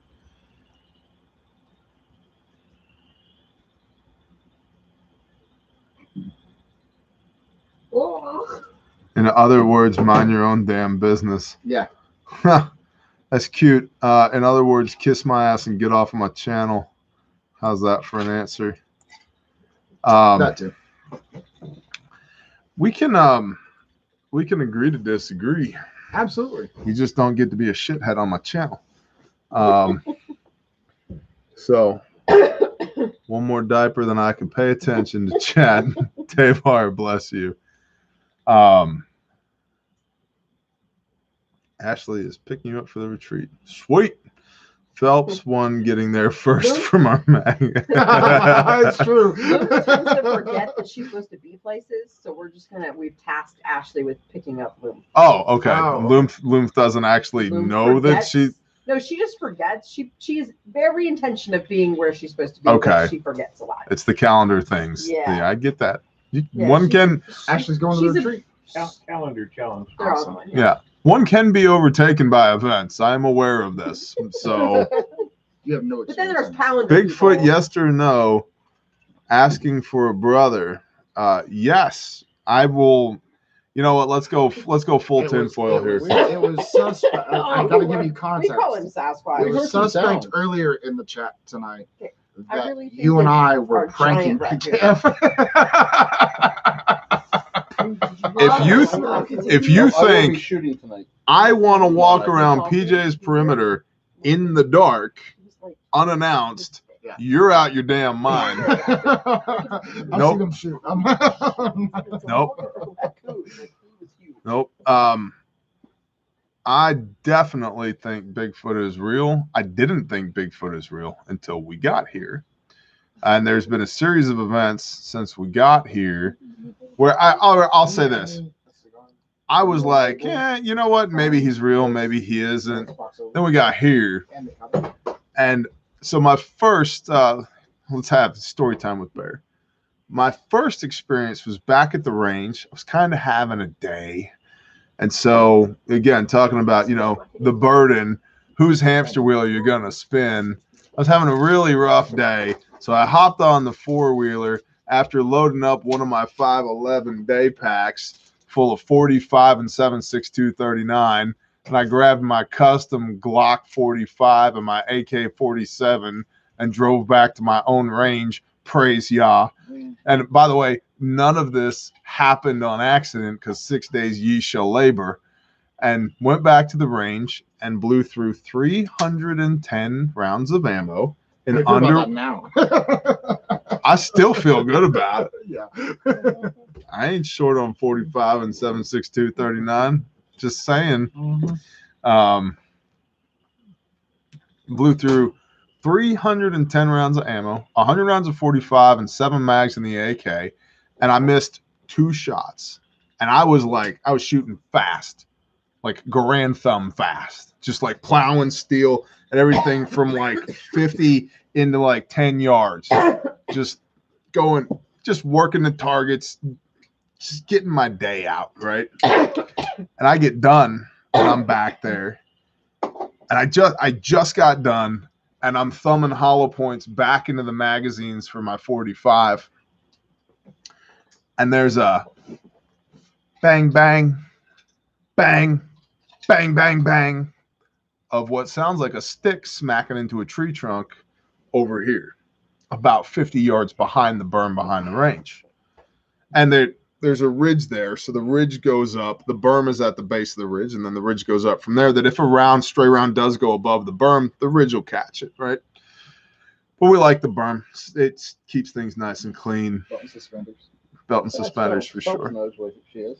So after the bang, bang, bang, bang, bang, bang, bang, bang, stick being beaten into a tree over here, immediately after that, over here, 100 yards away, but still 50 yards behind the berm, is bang, bang, bang, bang, bang, bang, bang, stick on a tree. And not like stick like this big, like, you know, a good like club size thing. And I'm like, what in the actual F is, and I'm thumbing rounds into this thing, and then they start picking up at the same time. Bang, bang, bang, bang, bang, bang, bang, bang. And I'm going to tell you straight up, I was like overcome with fear. And then my rational brain kicked in. Is like, you just shot over 300 rounds, a 7.62 and 45. You still have 4 more loaded AK mags. You got 3 mags of 45 filled with hollow points. You only threw 2 rounds in an hour. You smoked everything out here, and you're afraid? You're afraid of what? And then my emotional, irrational side of the brain was like, exactly. I was like, I'm getting back on the 4-wheeler and I'm leaving. So I hopped back on the 4-wheeler and I left. And I'm not ashamed to admit, in kind of a hurry. That was the first time I heard the sticks or clubs banging on trees back there. I've heard it several more times since then. And I've also heard what sounds like an elk bugling, but is not an elk bugling. It's lower pitched. It sounds like if you took an elk bugle, mixed it in, like digitally mixed it with a cow, and then added like low pitched, it ended with like a low pitched death metal growl. Mm-hmm. There's a video from Canada. Yeah, and I've heard it over there. I've heard it over there. But what I've also noticed, yeah, intuitive survival, it's all it takes is bang sticks on trees. And be invisible. Mm-hmm. I mean, Tavar, that's a good point. I did not. They were just clubbing, bro. Thanks, North Shore. It might have been Dudley for all I know. I'm sure that nobody here would mess with bear on the range. We might get shot. That would be the worst idea. Not a good idea. It's one of the worst ideas one could have while in Baristan. Is that before we got here? Yes. Okay. Yep. And yeah, so it was last spring. Thanks for putting this out. And then we're the closest.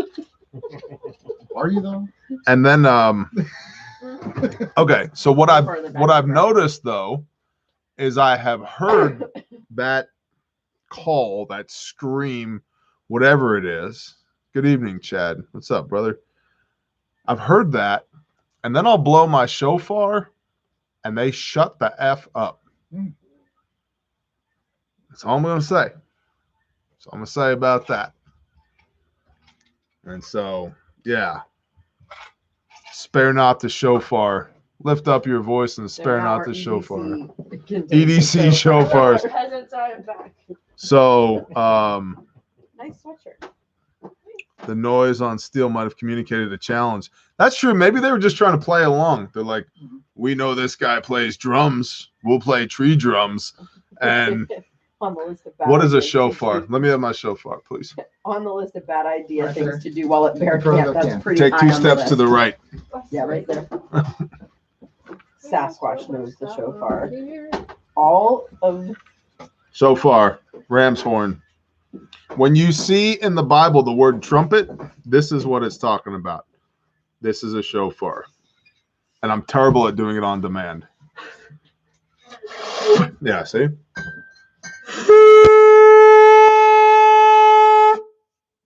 that was good. I found the shofar at Grandma's house. It's in a drawer somewhere. That's I awesome. blew in it and it was like really dusty. A bunch of dust flew out. Good job. So, this is the shofar. My boy Squatch is Torah observant. That's awesome. So, I'm telling you, they don't like the sound of this. Jag heard it. Yep. Truth faction. Yeah, I'm aware. I'm very aware. I, believe it or not, am subscribed to his Patreon channel. Really? Yeah. Who? PJ? Like Yeah. I didn't Pastor know Joe that. Fox? Yeah. Really? Yeah. I mean, I'd like to meet him one day, They did but something like but that, for yeah. right now, Will you give him I some? might be able to introduce you. you might be able to introduce him. Huh? Don't know Somebody said they like my hair. I got the Thank hookup. you. Anywhere from 60 Oh, bucks Mom's here. to several hundred. You can get like an Amazon special for super cheap, but like quality and length. Here you go. 30. They Thought you were start gonna 30 take for like it. a little Put it like up, 6-inch, please. and then it just goes up from Put it 200 up. for What he a said. good 18 Yeah. inch one. Like, don't blow it. You just blew it. Not the best one. Yeah, it is. It's a psyop. That's what it is. That's what it is. Oh, look at Tom's. Hans, I'm holding up, brother. Thank you. I'm holding up. Yeah, stay survive. See, that's the thing. They do say when Bigfoot is near, they feel an overwhelming sense of dread. I'm telling you, so fear is, generally speaking, an irrational emotion anyway. Like, emotions themselves are irrational, which means not necessarily based in reality, aka irrational. I'm a very rational person. Generally speaking, I'm like, yes, I have emotions, but Robot Bear I doesn't was need gonna these say, emotions sometimes for too much. decision making. I have them. I just don't let them affect my decision making. I got on that 4-wheeler pretty quick, bro. That's all I'm gonna say. That's all I'm gonna say. I was like, oh yeah, I'm out with the AK. I was one hand on the 4-wheeler, one hand on the AK, like peace. You told him about the sightings of There's something about Sasquatch from around here. Well, yeah, they're sighted all the time honoring out here. the conviction or the spirit within you. Like when the spirit says, it's time to go. Yeah. It's time to go. This is not for you. Trust your gut. Yeah, whatever you want to call it. Like Bless you. shofar Hans. as in shofarians, as in you guys have a bugle call to help from shofarians. Yeah. What? Yeah. We said Yeah, one- Gary. one Folks in the all army said will recognize caca, caca. Uh-huh. Yeah, And shofar. you know, country boys recognize yeet yeet. It's a call to action. Gary, I think you believe. I believe you're correct. Rephaim. Yep. Yeah, the Rephaites, descendants of the Nephilim, the Nephilim. So yeah, the gut rarely lies. I have never regretted going with my gut. I've regretted not going with my gut, but I've never regretted going with my gut. And my gut said, get on the 4-wheeler and leave. And so I got on the 4-wheeler and left. You could have seen Sasquatch if you stayed. Tactically, Torah, you may be correct. And that's why don't tell anybody. We're going to have a Hebrews only Sasquatch hunt on property at some point. Yeah, we started talking about this like last year. Sukkot? Sukkot? Passover. No, I think we need to Nah, be sober-minded when we do this way. Opening day Sukkot? Make sure Like- Cody Maybe. doesn't come, or else we'll mistake him for Yeah, him. don't want to mistake Cody for this. There's a 7-foot tall. It's Cody. ever seen a ghost? Yep, many of them. Thoughts on them? They are spiritual debris. Yep. Amen. They are spiritual debris. I have. I've haven't. seen It's demons, and I've scary. seen an angel one time, and I've I never, will, yeah, I've and never I seen will- a ghost. I've seen a demon. and I will tell you this: the demons are incredibly scary, and they are incredibly real. And if you don't believe me, read the Bible; they're mentioned in there. But all of that paled in comparison to the awesomeness of seeing that one angel one time. And I'm unashamed to tell you that I was moments away from taking my own life when I experienced this angel. And it was the most beautiful thing I've ever seen in my entire life. And I was in the presence of this thing, and I got the overwhelming understanding, not with my head, but with my heart, that we see you, kid. Just hang in there. It's going to be okay. And then I got in my pickup truck, and rather than killing myself, wept. So, yeah, that stuff's real. That stuff's very, very, very real. So, better to be prayed up and fasted up going to some type of demon presence. Yeah, for sure. Yeshua himself talks about these only go out through prayer and fasting, right? So there are these that only go out through prayer and fasting. So even demons have a hierarchy. Yes, they do. And they will all flee at the name of Messiah. Like that. It's one of the reasons I don't get wrapped around the axles. There's a lot of people in the Torah observant movement that are like, the name is Yeshua, don't say Jesus. And I can tell you the etymology of the word Jesus, the name Jesus for sure. It was Yehoshua or Yahushua, and then Yeshua, and Yeshua got Romanized into Jesus, and Jesus got anglicized into Jesus for sure. But if I can banish and have massive, terrible, pure evil, black things, blacker than the darkest night, and with the name of Jesus, and they're gone that fast, they know who I'm talking about. I know who I'm talking about, and he knows who I'm talking about. And so I don't get wrapped around the axle. You call him whatever your heart tells you to call him. He knows his name. I know his name. They know his name. I call him Yeshua because that's the name that my relationship with him has me at right now. And it goes back to what we were talking about earlier, a fullness of understanding. And we're all on a progressive path. Amen. Amen. Yeah, and they tremble at his name. Yeah, they do. Yeah. Yeah, well, James talks about even the demons have a physical reaction to the name of Yeshua. What about you? It's like the demons tremble, and you're like, I'm covered by the blood. I can do whatever I want. No, you cannot. They have a physical, visceral reaction to his name, and you claim to be covered in his blood. Yeah. I would even say that humans, given the free will by Yah, are the only creatures who are capable of even having that reaction. They probably can't hear him. They probably can. Can y'all hear Phelps?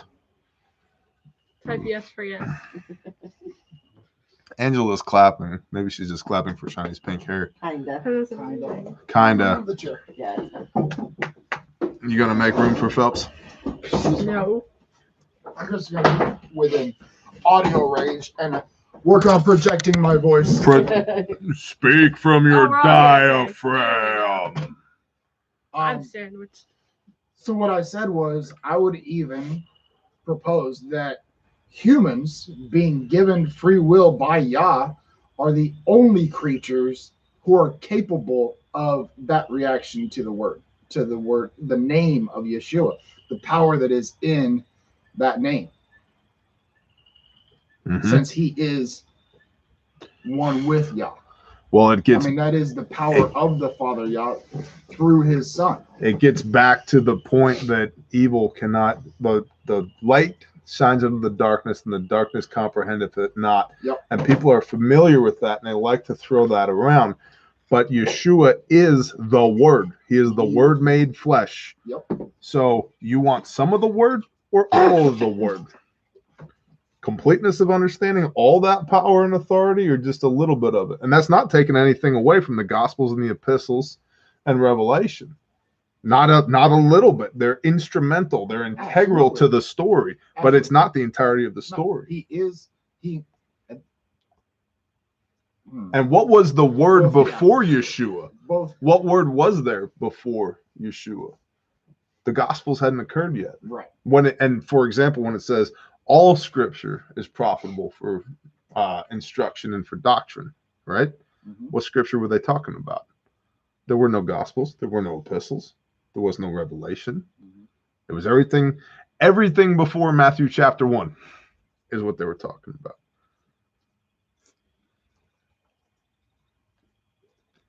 Brian Rhodes, we're so Christian, the Christians don't like us.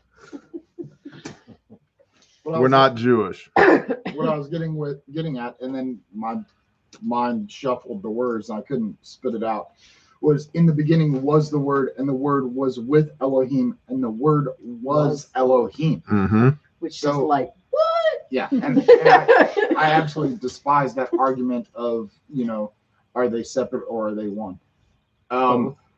Get out of your paradigm. They're both. It's right? too much for you to understand. Right. And it's clear through various examples in the Word that the demons, they often they have a complete understanding of the power of the name of Yeshua. Mm-hmm. Most of us are just getting there. They know without a doubt.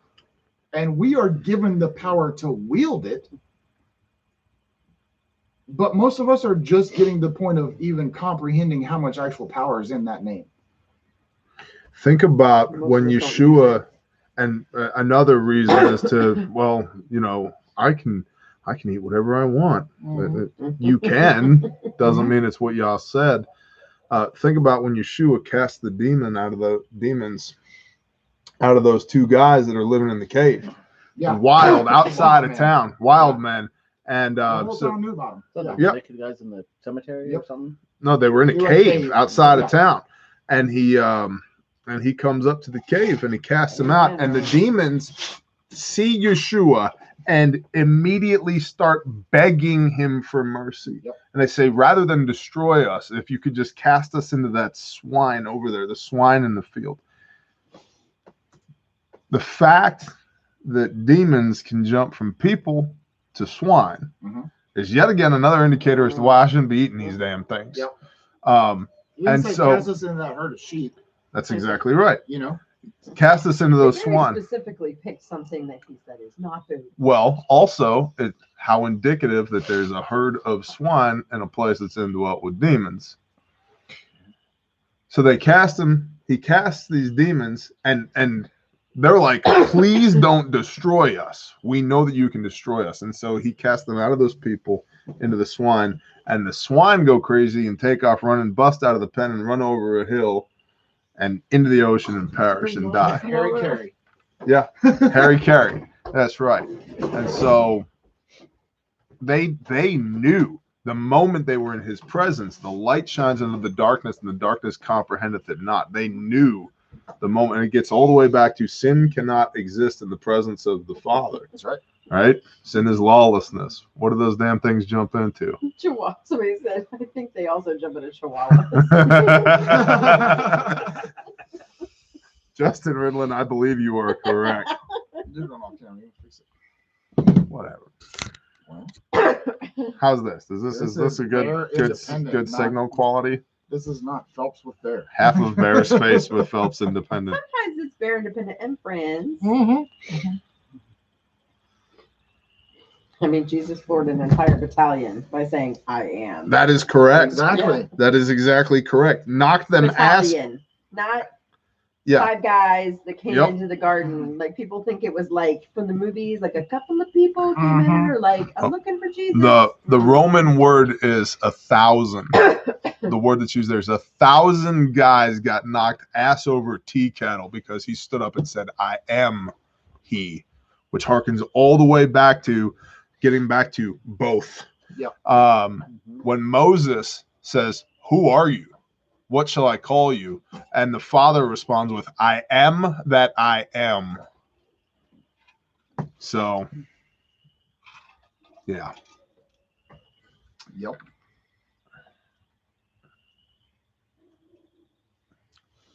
Mommy went to bed. A lot of people went to bed. Yep. For sure. 9:30. I got a few more minutes on this sea guard, and it's going to be bedtime for Bear as well. I love this conversation. Tactically Torah. I don't recall if I got to it or not, but we were talking before about where is prepping in the word, and Shabbat. Good night, Romans. And you want to make sure that now it is sounding like I said it before, but yeah, you want to make sure that you at least have you want to have and we talked about this on another video, but you want to have a global view and you want to have a local view, right? So you want to have that, okay, I'm prepping so that I have food stores for the next year, 5 years, whatever, 20 years, as you grow and grow into that. But you don't want to do that at the neglect of what am I going to eat on Shabbat, or anything that because that can also be disruptive. It makes your Shabbat harder. It makes it harder for you to keep it holy and keep it set apart.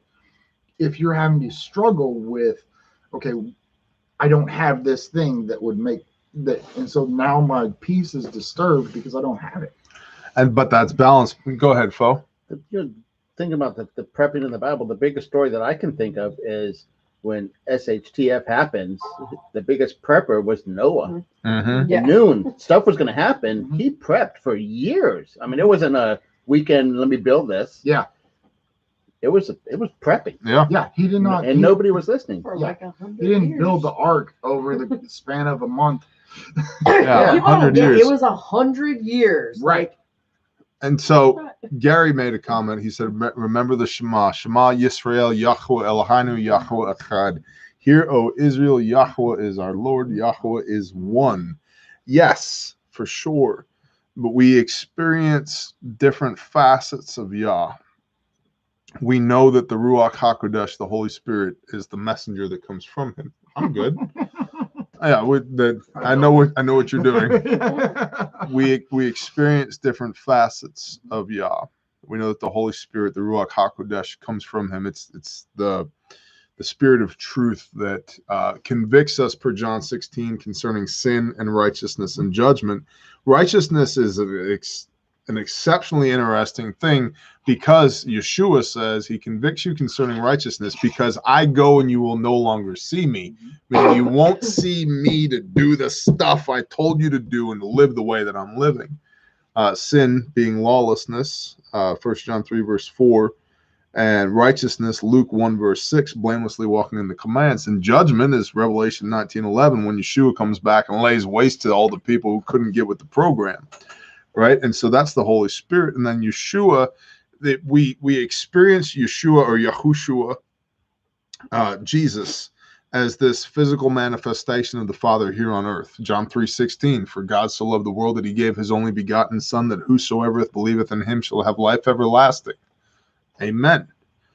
That's not the first time we see Yeshua as the physical manifestation of Yah in the Word. The very first words in the Bible, in the beginning, Genesis, Bereshit in Hebrew, Bereshit literally means I will reveal a son. The very first words in the Bible are a prophecy of Messiah. Who do you think Jacob wrestled with? Who was that? Who was the destroyer who went throughout Mitzrayim, bringing judgment? Oh, much like you see in Revelation 19:11. Who was Melchizedek that blesses Abraham? And Abraham tithes to him. And Abraham tithes to him. This physical manifestation of Yah here on earth. Yeshua, at critical moments in the relationship between the Father and his people, is here on earth, manifests himself to lead and instruct the Father's people. And who was Melchizedek? Exactly, The Gary one Most Berman. High. It's exactly right. It's exactly right. And it said that he walked righteously in his ways. Mhm. So it wasn't like Abraham was straying off of his will to tithe to him, you know?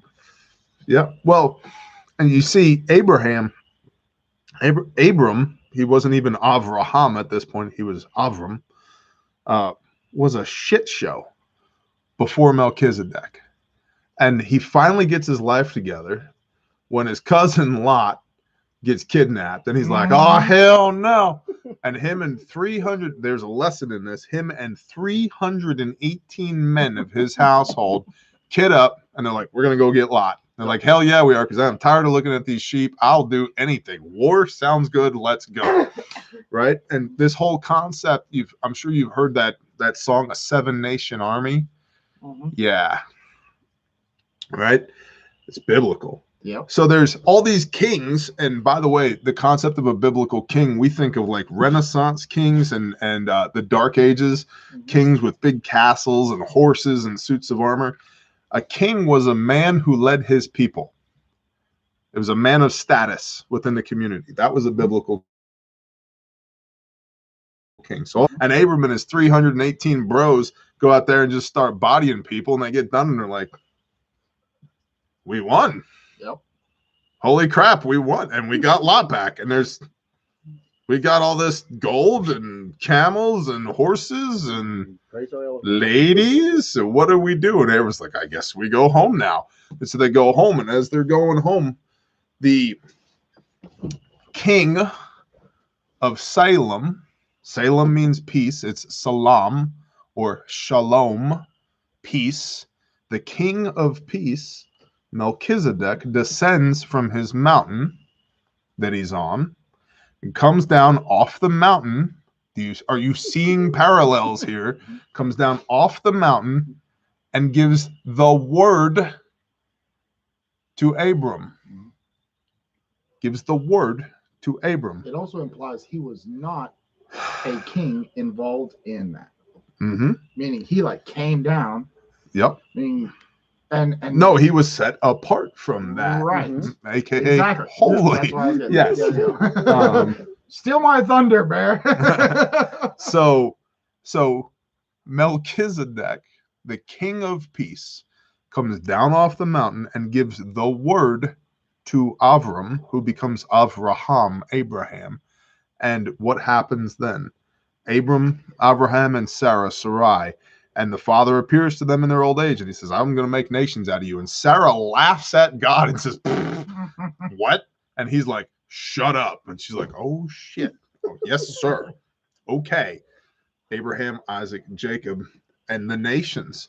And it goes out from there. And so, but what happens there? That is Yeshua. That is Yehoshua. That is Messiah, the physical manifestation of the Father here on the earth to lead and instruct the Father's chosen people. Literally, at that time, the chosen people of Yah. And you see that throughout the word. And what at the end of an age, when Yeshua comes back, when Jesus comes back, what is he doing? Leading and instructing the Father's chosen people per the word. The sword that goes out of his mouth is the word.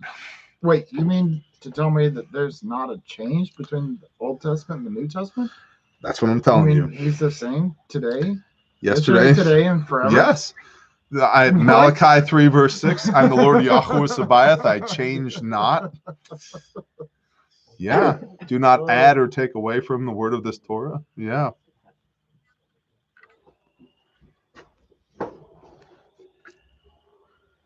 Tabar, amen.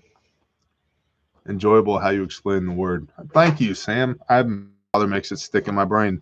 Last night, again, we got back to the hotel after driving 14 plus hours in the day, and I was like, I'm gonna go to sleep. And y'all was like, no, you're not. And I was like, yeah, I am. And he was like, nope, you're gonna flip your Bible open. And so I sat down, I flipped my Bible open, and opened to the first page of Zechariah. And I read all of Zechariah last night. I showed you my Bible this morning. Yep. I had scribbled 50 additional notes. It was fresh ink. And it was like scales were just removed from my. He's like, I needed you this exhausted so you would see this. And I did not slowly, methodically read it. I plowed it. I just like. Well, but exhausted for brains like yours means not able to think about anything else. Right. Your brain Right. multitasks so much. That is a great point. That Yeah. You literally had to be beyond the realm of exhausted to unmultitask and literally focus. Yeah.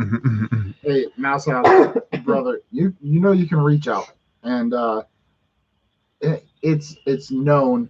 Everyone stumbles. I stumble regularly. Amen. Okay. No. And I don't know. Yeah. Good night, brother. We're gonna See you tomorrow.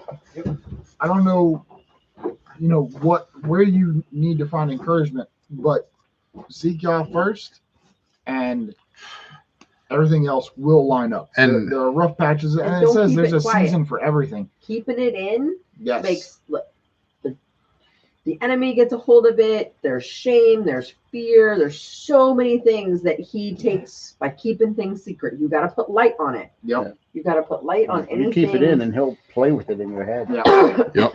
Yeah, you cannot.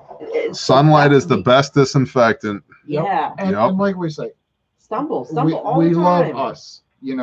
I love us. Mhm. Yeah, we're a Um, mess, and we love it. But people, when you isolate, then it's much easier. You look at any natural predator in the wild. Mhm. They target the creature that has been their prey that has been isolated from the herd. Mm. They Very isolate great from the herd, and then they take them down.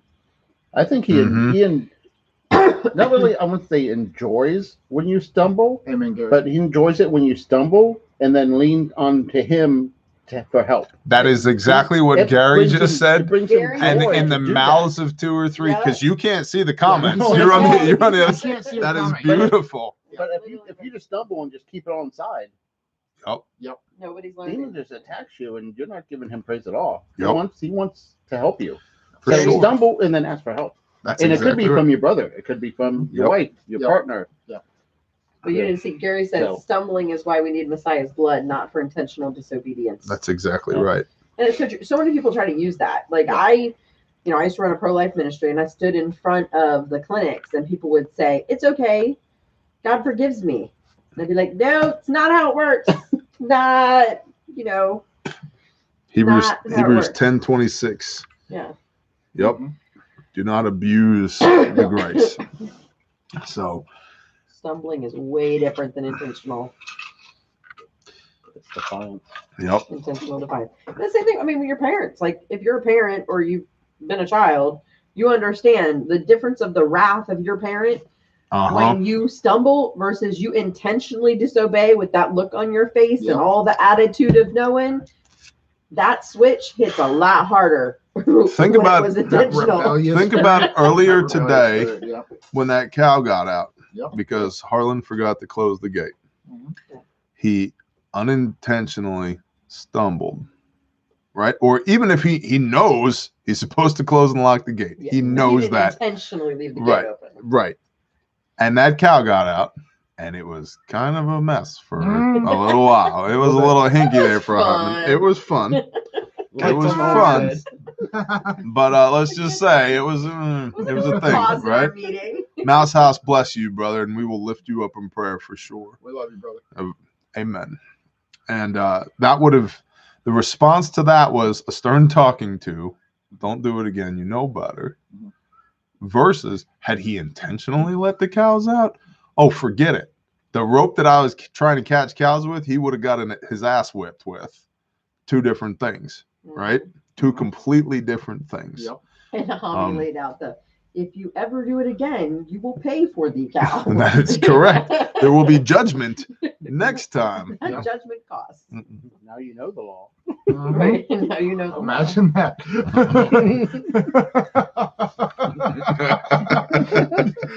Tell them. Show Poor them. cow. Now the chickens are scared. And to then death you to go in have there. discipline.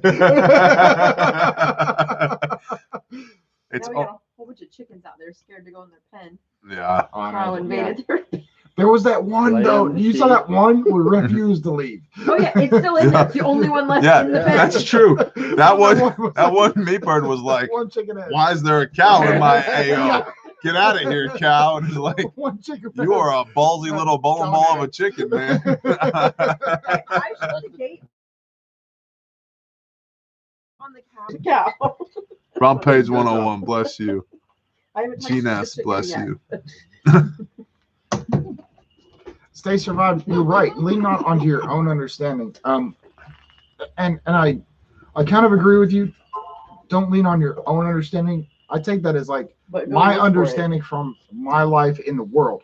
Yeah. Because it very clearly says all throughout the Proverbs that we are to seek understanding. Once we have his understanding, Yep. then it is also our understanding. We have to onboard, and that goes back to heart condition, but once you onboard his understanding, then it becomes that yours. Proverbs- And that's when you prosper. Proverbs 2 is one of the few places in the Bible where there's exclamation points. Seek wisdom, get understanding. It's like, Yep. yes, sir. Right? It's like, you will. Okay. Yes, sir. Got it. Nick Mikey, shalom, brother. Bear, I finally get to catch a live feed. What's up, Chris Greenan? It's kind of low. Yeah, they're on an approach path. Chad Netherton, bless you, brother. The circling. I appreciate you, brother. Thank you. Circling. Well, it's going to have a low loiter time, which means whatever it is going to hit us really hard. Oh yeah, done away with. Nope, not done away with. Fulfilled. Very different. Don't just read Colossians 2:14. Read Colossians 2, all of it. And when it says the doctrines and dogmas of men, that's what was nailed to the cross. Bless you, Ladesmith. Somebody wants your shirt. Shalom, Jacob. That shirt or this Felt shirt? Felt shirt. Okay. Golf shirt. I want that shirt felt. Oh, look at that. You see the comments before I do. That's interesting. You just got shot in the left leg. Yeah, you have a slow chat on. What the heck? You got This one's brand new. It's in the wrapping. This is why you should stage your tourniquet first. I'm dying. Foe's dying. Foe's is not even trying. He's like, nah, I'm dead. I got shit in my pocket. Wait. Maybe I did the shoot. I got shit. Foe's I the got shooter. shit in my pockets. This is my. I call The shooter. gray man I call shooter. shooter. I call. You're wearing shorts. Oh, you mean I'm prepared? It's almost like that's my job You're or sitting on your something. patio, prepared to get shot in the leg. Ah. Renee's dying too. Oh. Renee's like, that's good enough. Ah. Let's stand up. We gotta stand up. What point I Yeah, get? and put I'm your not- weight on it. If I got shot Come in the leg, on, I'm not P-word. standing up. Come on. Renee's up. I can. It's on your knee. I can shoot I from the had soup trouble getting line. up all the way. I can I shoot was back shot from in the the- soup in line the- just as well as I can standing up. Jeremy Jones, bless you. I was shot in You the survived. You survived bleed out, maybe. Thanks, bro. Oh, I'm pretty sure we were at less than a minute. Oh yeah, you made it. Oh, I was Hold shot on. in the calf. Okay, so there's yours. Jen, you were shot in the calf. Renee, you know we teach high and tight. It You was feel good? high and tight You liking if I was this? shot in the calf. Come on, let's go run 100 yards and then Hey, engage I targets. pulled my tourniquet out before anybody else. And then, where's mine? Right there. Y'all can't see it. There it is, because I got dark shorts on. Oh, yeah. Bo didn't even try. Or I tried.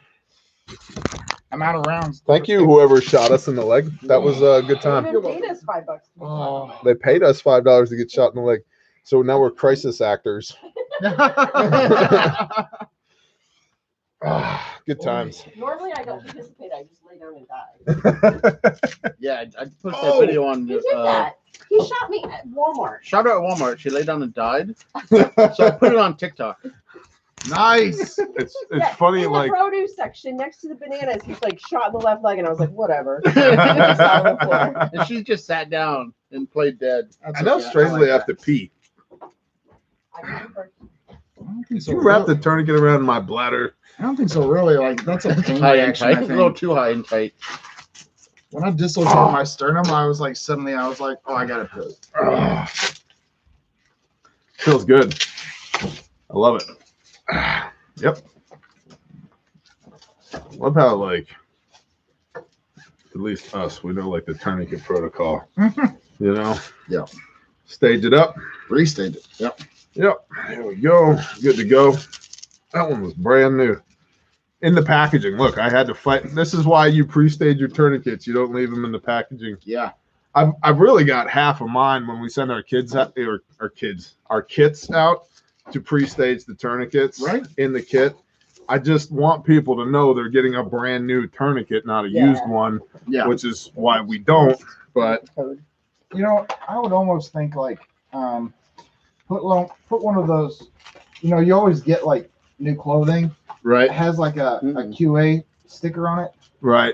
Put like a QA sticker, like, hey, this has been thoughtfully pre-staged by Bear Nation. Oh, that's not a bad idea. You know? Yeah. Staged with love by Phelps. This new tourniquet has been staged. Yeah. Whatever. Yeah. There you go. Back in a stud. Shears tourniquet utility device. FYI. Oh, well, you. Oh, geez, reholstering. No, you got the. I thought I was off camera. Oh, now you're showing your ass on camera. What kind of channel is this? If you should put a stud there instead of just a tourniquet. Hey, probably. I mean, you should be. But if you don't have a holder for your tourniquet, a rubber band works very well for quick deployment. It does. A turd. A turd, yes, a tactical utility retention device. We have acronyms here. We have all the acronyms here. There we go. I'm like trying not to. What's your sidearms felt? Sidearm felt? So I spent almost 10 years in the Army, and the majority of that was as military police. So my sidearm is an M9A3. I've put probably 300,000 rounds through it, so I'm very familiar with it. And proficiency is a key issue when, Do y'all carry others, but yeah. Lady Smith asked, this brings to mind a question. Do you all have a tourniquet for small children? We do. Let's talk about bleeding control on small kids real quick. Small kids, like infants to toddlers, they're small. Look at that. Look at you guys. And so most of the time, you can get your hand around their limb and just apply direct pressure. They're going to be screaming anyway. It's going to hurt. You can apply direct pressure and that'll work, especially for things like an infant to toddler age. Once they get to about school aged, I just staged this. And you don't need bear size hands to do that. Right. Like, normal hands can do that. And you can apply that direct pressure to form a clot and then gauze over the top of it, compression bandage. But how long do you have to hold it? Seek medical attention. It depends on the wound, but anywhere from 3 to 10 minutes to form a clot. Now, this is a Gen 7 cat tourniquet. This is 19,000 times in the last 20 years. This has been employed in the global war on terror, and there's a lot of data on the use of this tourniquet, which is why we include it in our kits. It is Committee on TCCC Tactical Combat Care approved. It's the #1 tourniquet you can get. This will pull down all the way down to about yay small. Like that's even smaller than my wrist. Okay. And so, in fact, let's do a little test. I'm going to put it on my wrist. I'll put it on my wrist, just upstream from my wrist right here. And let's see if that actually stops the pulse. So I'm going to pull that nice and tight. Run that through there. Oh, I haven't turned the windlass yet. Yeah. I've never done this on my rack. Hold it good and tight first. Yeah, I did. Hold on. One turn past MF. This is going to hurt. Oh, gosh. Yeah. All right. Hold on. Oh, I can already tell. Oh, I can tell because all the veins. Look at that. I can't even open my hand. I got nothing. Yeah, no, that hand is, no. Yeah. So, yes, it does work on, well, that's yay big. So it will work on smaller limbs. It will work so well that I'm gonna take it off immediately. That hurts more than having it on my leg. Gosh dang. Well, and again, it goes back to how it works as a compression, and you have less meat there.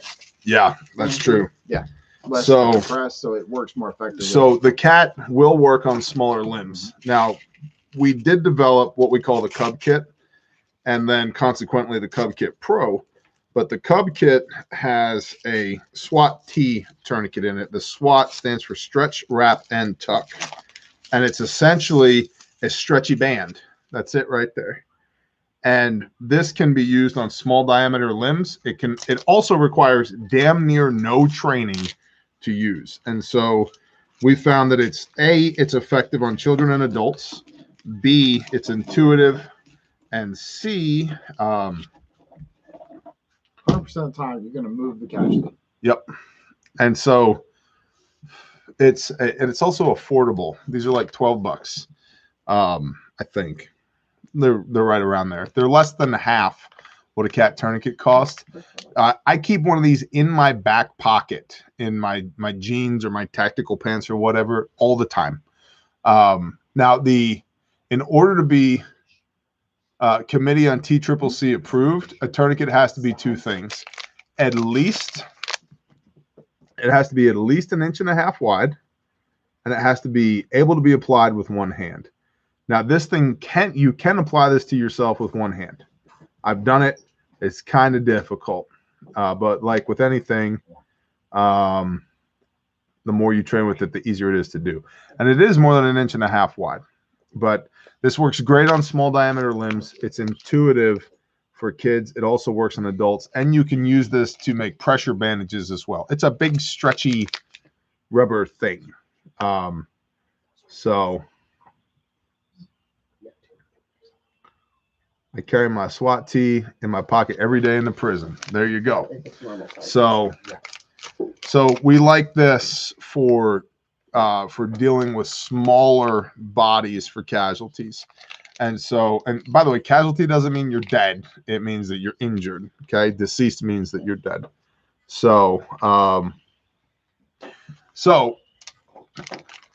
And imagine that this came out of Renee's back pocket, essentially, because she has kids. Right.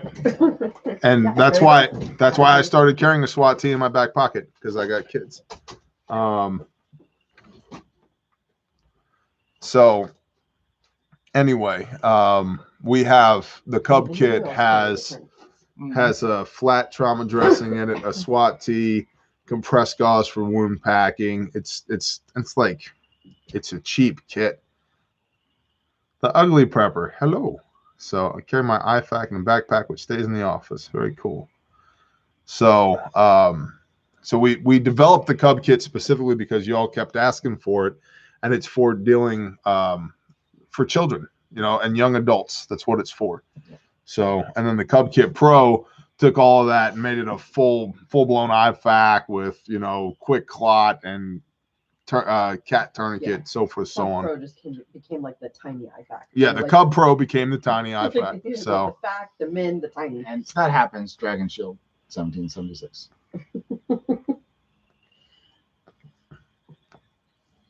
Holy cow, it's 10 o'clock. Mm-hmm. All right. Well, you know what that means. I dislike the words I involuntarily utter when I properly apply tourniquets. That's correct. It's one turn past MFer, people. That's how you know you got it on there tight enough. Mine may or may My not have been thoughts on a TK4 as a small pocket IFAK with combat gauze and med duct tape. So as I was just talking about the Cub Kit, you can fit the Cub Kit in most cargo pockets. I think that anything that will fit in a front jean pocket is not a complete IFAK. It's simply not possible to do that. Physics and all, being the thing. So you'd be better off with a stud. Well, hold on. Combat gauze does not work without compression. That's true. And it's called quick clot, not instant clot. Yep. Quick clot takes and not only quick clot, but wound packing with compressed gauze takes your clotting time from roughly 10 minutes to about 3 minutes. Not to mention, you want to try to stop arterial bleeding with a package of quick clot that you have in your. That's not going to happen. You have a severe bleed that's not necessarily arterial, but just a severe bleed. Most people have no concept of how much quick clot hurts. Like, you are literally only employing that to save a life. Okay. I've literally seen people that had shrapnel wounds who, when quick clot was applied, were begging. Was begging to be left alone because the pain of the quick clot was worse than the pain of the shrapnel. It was necessary, but it's immense. So the kits that are on bearindependent.com. It's a chemical burn. Yeah. Yeah, but the kits that are on bearindependent.com, the bare min is, it stands for bare minimum, and it's a play on words. Bare minimum. If you want an all-encompassing IFAC, that is the bare minimum. And the Cub kit is essentially that in a different form factor. So this is designed to go on your military tactical gear in a MOLLE configuration. Okay, now you can put it on the MOLLE seat covers they have for trucks and stuff like that. We've got the high-speed clips at the bottom, so you can run through that. But this is designed for that. Cub kit is essentially what's in here with a different configuration to fit different applications. But you're dealing with, that's the minimum. You don't want to try to like cut down below that. You can, okay, just like you can eat unclean. You can like I could eat a Ziploc bag, but that doesn't mean it's good for me. You can cut down from what is enclosed in the bare minimum, but you're going to be increasing your risk exponentially with every component from that kit that you remove from the IFAC that you carry. You're exponentially increasing your risk. This is literally the minimum amount of stuff I want on me if I have to deal with traumatic injury, gunshot wounds, bleeds, arterial bleeds, sucking chest wounds, basic combat injuries. This right here. This is what I want. That's why I made it. Like, I think it's lost on people sometime that I developed these kits because I couldn't find a kit that I wanted. Right. And then after I prototyped the first kit, we made several more and we sent them out to legit badasses and we're like, break these, tell me what you like, tell me what you love, tell me what you hate, and let's get better and better and better. But this is the minimum, the bare minimum of what I want to address standard battlefield injuries, the most preventable battlefield injuries. That's why we have the March algorithm. Yeah, it's the minimum. That's why it's called the minimum. It's the bare minimum. One day it might be advantageous for us to compare the IFAC that I had built myself from my personal experiences in combat, having seen what the Army issued and deciding that was not sufficient for me to carry on a day-to-day basis. And so I built my own IFAC. And the only difference being that I did not continue on with the second part of that Bear did, of sending it out and getting other people's experience and input into that device, into that, the device, that into that component and improving it, which if anyone who's been around here for any amount of time, y'all have released iteration after iteration after iteration of these kits. And they're not just all reconfigurations of the same thing. There's improvements with every iteration. That's why you don't fix it if it ain't broke. Right. That's why every time we come out with a new gen, this is the Gen 2.5, by the way. Every time we come out with a new generation, it's legitimate. But the more widespread they become, the more people's input and experiences get put into it. Y'all onboard that, you incorporate into the next generation. Bare maximum is a stomp bag, right? That's true. Essential. Somebody, so AKA the Bear Max. somebody said, where do we get Quick Clot? You can get it at bearindependent.com in the store. But It doesn't actually. But anyway, the March algorithm, it's called March for a reason. The M is massive bleeding. Okay, that's the #1 preventable cause of death. Is massive bleeding. We deal with that in the extremities with the tourniquet, and in the junctional areas like our shoulder, our neck, our groin, any place where there's a bone backing that we can wound pack. By wound packing that with either compressed gauze or with combat gauze, and then backing it with a pressure dressing. Okay, to hold that, to pack that in there and make sure it's in there so a clot can form. Massive bleeding, that's the #1 thing. The second is airway. Massive bleeding is, depending on which studies you look at, anywhere between 8 and 12% of preventable battlefield injuries. Preventable. There's lots of things that happen on a battlefield that you can't do anything about. So what we're looking at doing is mitigating preventable loss of life with a kit like this. Okay. The next is airway. Airway is like 1%. That's your nose noodle, nasal pharyngeal airway. And then the next is R, which is respiratory. That's about 1%. And that's sucking chest wounds, tension pneumothorax, and that's dealt with your chest seals and your decompression needle. The C, MARCH. Why am I blanking? Thank you. Circulation. What do we have? The C is circulation, meaning, generally speaking, we want to keep as much blood inside the body as possible. Most people miss that blood is an oxygen delivery vehicle. That's what it does.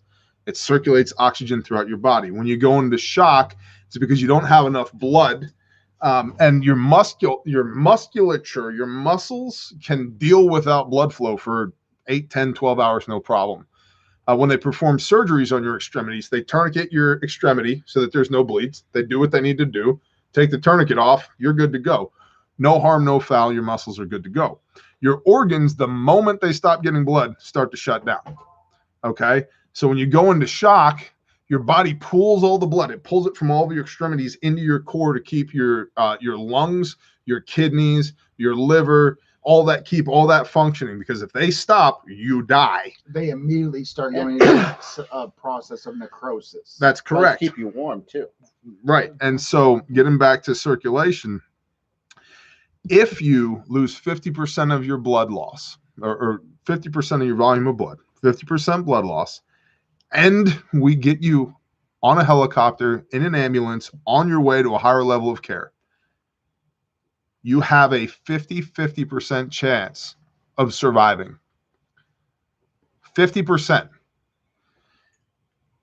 And to be even more explicit, if you make it to the surgical table after losing 50% of your blood, you still have a 50% chance of living, because your organs have already started to shut down, and reversing that process is not, it's very difficult and highly unlikely. How about a Bear Overkill, fully stocked ambulance and a Toyota Hilux? I'm in. Let's do it. Yep. If you got the Amex, I'll put it together, man. And so it's circulation. And also, as your body temperature drops, you experience a half-life of your clotting ability for every 1 degree drop in your body temperature. And the last is H, which is hypothermia and head injuries. And so, again, preventable causes of death. So,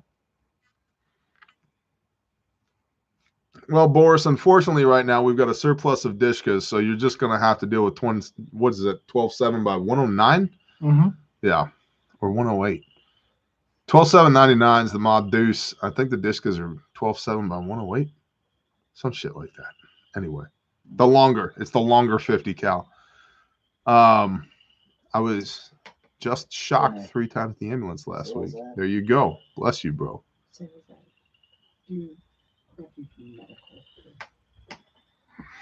So,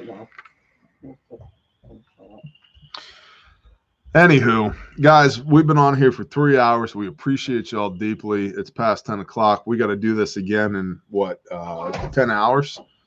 And I'm going to have to sleep in between now and then. Hi, baby. You're still sick? Do you want to tell the people how sick you are? Like, I'm very sick right now. Yeah. Yeah. Well, like now, I feel a little bit better today. Uh-huh. What's going on with you? What kind of sick do you have? Like, really sick. Like really sick? Yeah. You need another What- ice cream sandwich? What part is sick? You got sniffles? Like right here to right here. Like just from where to where? Yeah. Uh-huh. Yeah. Like right in between there is sick? Right here to here. But everything else is good? Yeah. Okay. Like right here and right here. Uh-huh. And They're good. Okay. So you have like a head cold? Yeah. Okay. Cool. in the neck. Yeah. That's why I'm all sick. Yeah. Okay. What? Well, we're going to go to bed soon. Do you want to say shalom to the people? Shalom a poem. Shalom a poem, peeps. We're out. And we're out. Shalom, y'all. Hey, thank you guys so much for being along for the ride. We appreciate y'all Yes, deeply. I do. Stay blessed. Shalom. I just did.